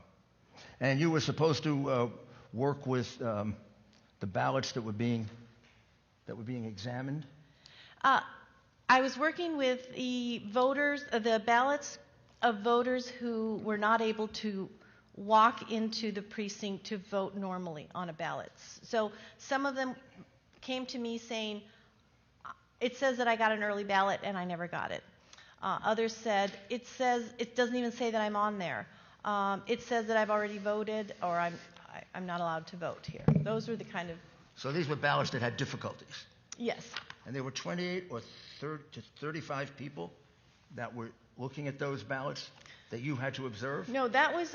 Okay, I just described to you my experience as a poll worker on election day. Those 30 people that I mentioned earlier were when I was a poll observer on the 16th of October at the elections office in Pima County. And you were unable to see what they were doing? It was a room as big as almost maybe half the size of this banquet room, and I was an observer watching 30... As far away as we are? I could walk behind them. But I couldn't walk behind 35 people at the same time. And what were they doing? They were taking them out of the envelope. They had been brought in from the recorder's office where the ballot had been opened. The envelope had been opened, and according to what I was told, the signature had already been checked in another room. But you didn't see the signature check? No, I didn't get to see that. They would take these out, and they would take... Did you ask to see it? Yes, and I was not allowed... And were you refused? Yes. So they said, and I wasn't allowed to talk to anybody, but as I said before, I could talk to the supervisor. These people who sat at each of these tables, who were representative of mostly one party, with the Democrat Party, and they would take them out of the envelope and then put them in a pile, and then separate the inside envelope. In Arizona, we have an outside envelope, then the inside envelope, and then the ballot, right? Right. So the ballot was then collected from the bin. So each table would get a bin, and they would separate them, put the ballots in a pile, put the envelopes in a rubber band, put them to the side, and then mark that they had such and such amount of regular ballots and such and such amount of duplicates, problematic ballots, that then had to be taken to a table, and they would separate those, take the duplicates, mark them, put them at a table, which were then taken to the original room where I had been ushered out of. Not that I was not to help them. In a room that you were excluded from, they examined the signatures? Yes. No, they started examining the signatures, then were moved to this room. And then from this room, they were then piled to then be tabulated later. Did they do a further examination of the signatures? No, not in this room. The So only room that was done in this... you observed no examination of signatures, and they refused to let you do that. Right. I was only allowed to watch these people put these in piles. So when I was ushered back So out, how many ballots do you think, just a rough estimate, how many ballots, 1,000, 100, 2,000? I would say each box had between 200 and 250 ballots. And I was there for 5 hours. And during that time that I was there, each table went through 6 to 7 to 8, depending on how fast they were and how many mistakes they made, because many times the ballots weren't straight and they had to recount them, or I would hear them say, So how do we do that arithmetic? all right, well, let's see, 250 times 8. Somebody who's not nervous maybe can say 2,000. That's per table. And there were about 16 to 17 tables of 2 people doing this at the same time. So as I best understand this, there were 2,000 ballots times 17 tables. Yes. That you or anyone else that you knew of got a chance. No Republican got a chance to observe that, as far as you know. Well, I was the only observer allowed in at one time. So a gal took over for me at 1 o'clock when I left, and I told her, I'm exhausted. I don't know how you can watch all 17, but stand behind one of the tables, and you'll see that this particular table keeps folding them and tearing them, and once that happens, it has to become a duplicate. And when this becomes a duplicate, it goes to that table, and it goes to the room where we don't get to see what happens to that. So you can't talk to them, but you can do this and tell them, look, that's folded or that's crooked, or and I said, if you see one again that has a pencil on it, the supervisor is saying that yes, she told me specifically that it could go through. I mean, told me that it couldn't, but told them that it could. So I said, there's some discrepancy in what she's telling me and what she's telling them. So just do your best to try to keep an eye on this particular table is doing this, that particular table when I walk by is doing that. That one over there has a Pima County worker on it, and she works here with them, and there's no Republican at that table, so it's very concerning. And so it sure that is. was so when I was ushered out, they came specifically twice to me and said, please don't talk to anybody, and you cannot leave on your own. Make sure that when it's time, what time do you have to leave so we can walk you out? When they walked me out, the gentleman said, I hope everything went well. And I said, well, I'm concerned because here they were, my only concern is the handling of the ballots, which makes them ineligible to go through the machine correctly. But it's the room before me and the room after me it's a concern. I don't get to see. Well, let me ask you about that. So a certain number of ballots were now put aside as duplicates. Yes. Duplicates means that they had a problem. Yes, that they have to be duplicated. Right. So it didn't mean there were 2 ballots. Right. That's what Duplicates they called can them. sound like 2 ballots. What Right. it meant was there's something wrong with it, and therefore we may have to duplicate it. Yes, and that's the room that I was originally And they were put aside. put aside. And they were brought into another room, and 2 people. you were not allowed to go in there. No, I was not allowed to go back there. So you were cut off from that also. Yes, I was specifically You were cut off from taken observing out. the problem ballots. Yes, I was specifically taken out of that room, ushered out, and brought into this room, which really was just the room, as I explained. And how many could you estimate that is?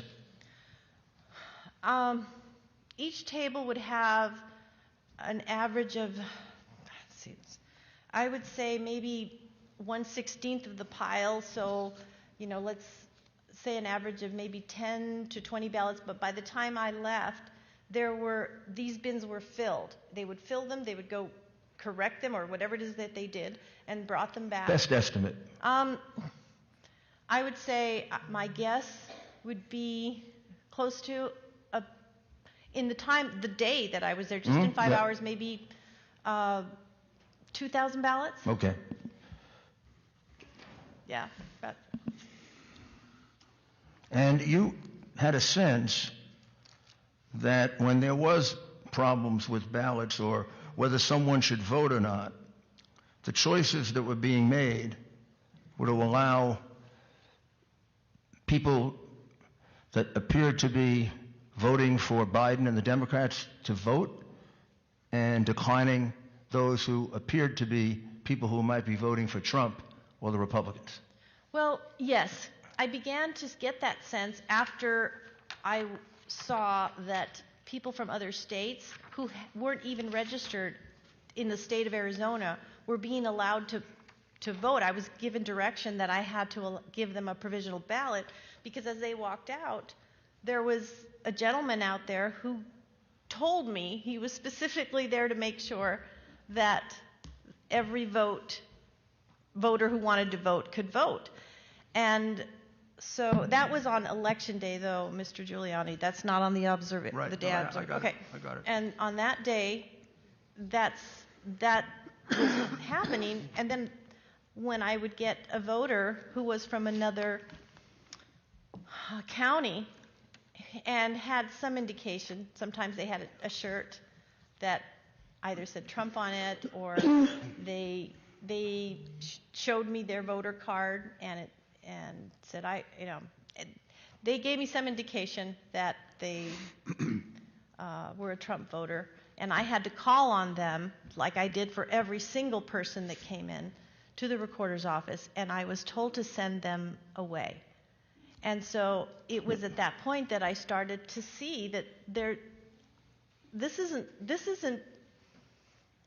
this can't be right. This can't be right. So I tested this and No, it asked can't be her, right. and then especially as I Glad said, you recognize that. yeah. And so when I said you all live at this apartment complex, and you all live at this other one, and they said, well, yeah, we're all coming in to vote, and so I said, well, are you how long have you lived here? Or is your other precinct here? Well, I've lived here, or I've lived there, and they still were allowed to vote. Many of them were not residents for more than a month. Other people said they were registered in another state, but that they were here.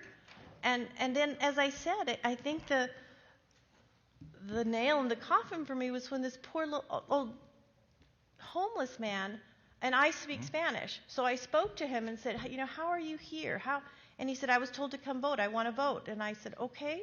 Well, where do you live? And he goes, well, I lived in a shelter downtown. Well, downtown is 15 miles from where I live. So Right. I'm sure that's not his precinct. He should be voting there. So you thought there were about 2,000 like this, roughly? I would say easily, just in the 5 hours that I was Okay. there on one specific day, and that was on a Friday, they were going to be counted. They were being collected to be tabulated. One on last the 22nd. question. The gentleman who said he was there to turn Arizona blue. Yes, that was a guy. What was he? What was his official position? He had a sign. Was he an inspector of some kind? No, he was a poll observer that was from California. He was from L.A. And on a break, I walked out there and I said hello and just walking, and he said hi. And I said, what are you doing? And he said, well, I'm a poll observer for the Democratic Party, and I'm here. I said, oh. And he goes, the weather's hot here. It's not as hot as it is at home. And I said, well, where are you from? And he said, I'm from California. And I said, what are you doing here? And he said, well, I'm here specifically to help turn this precinct blue. This is one of our problem ones. And I said, oh.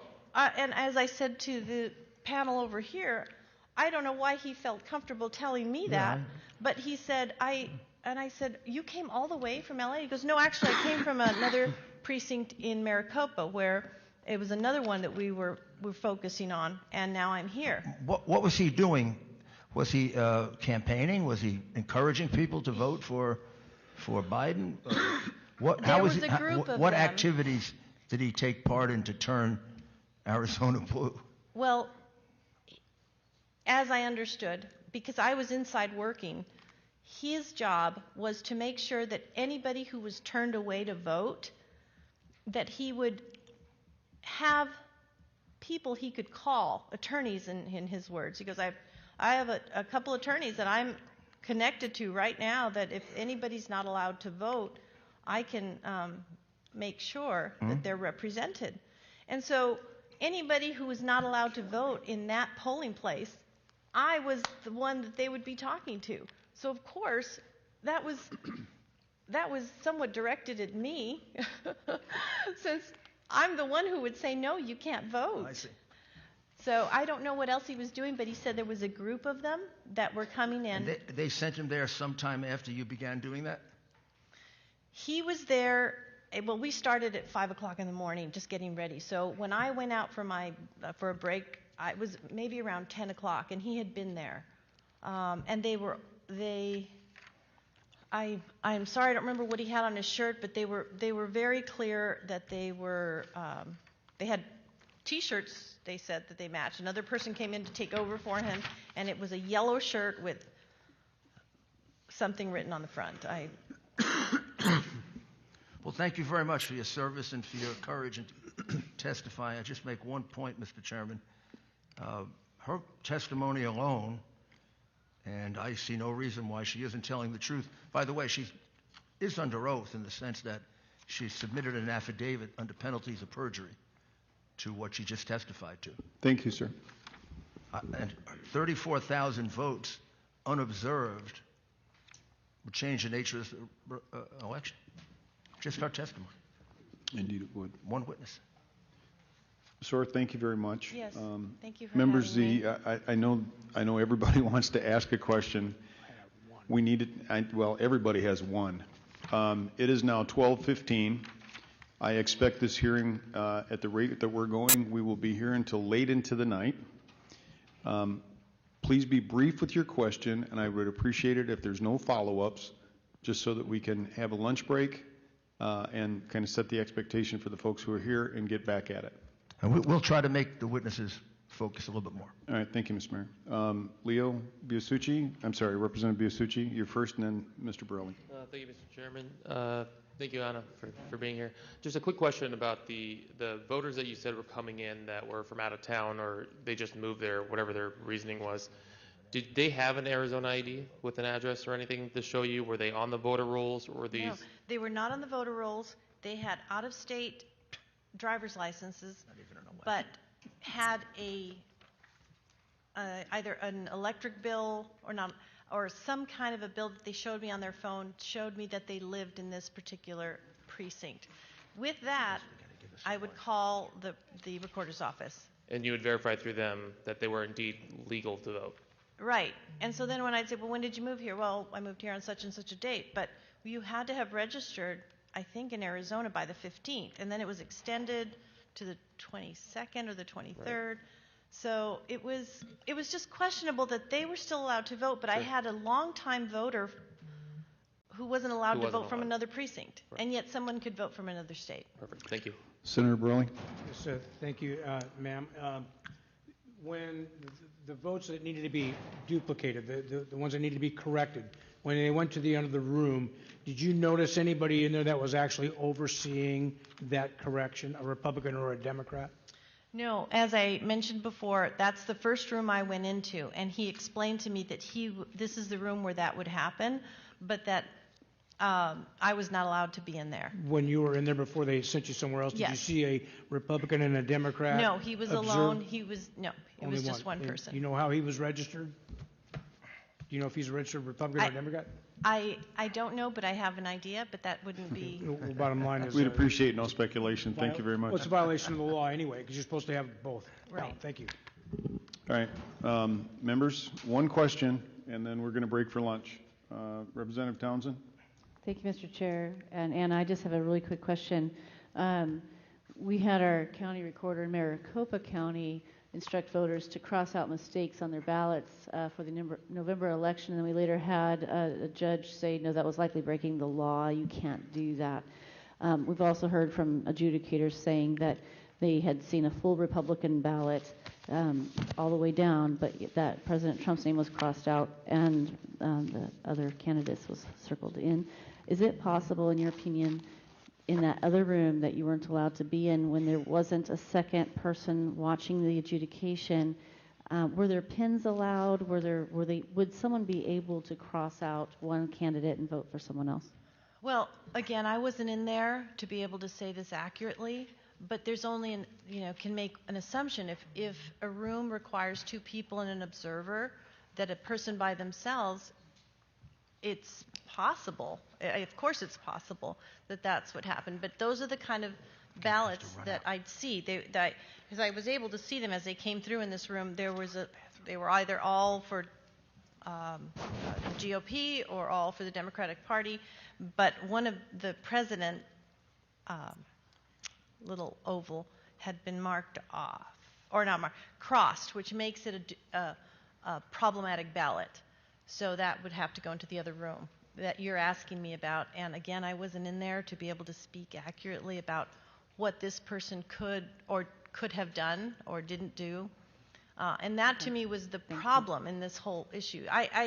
I'm useless to be able to watch people just putting them in order. We should have had an observer watching these corrected ballots. All right. Ms. Orth, thank you very much for your testimony. Yes, thank you. Ladies and gentlemen, here's how we're going to manage the lunch break. As you leave, please wait a minute before you walk out the door or you won't get back in. As you're walking out the door, you'll be given an armband, and in order to come back in, you'll have to show that armband. We are going to break. It's now 12:22. We will be back here at 1 o'clock. It's going to be a short break. Thank you.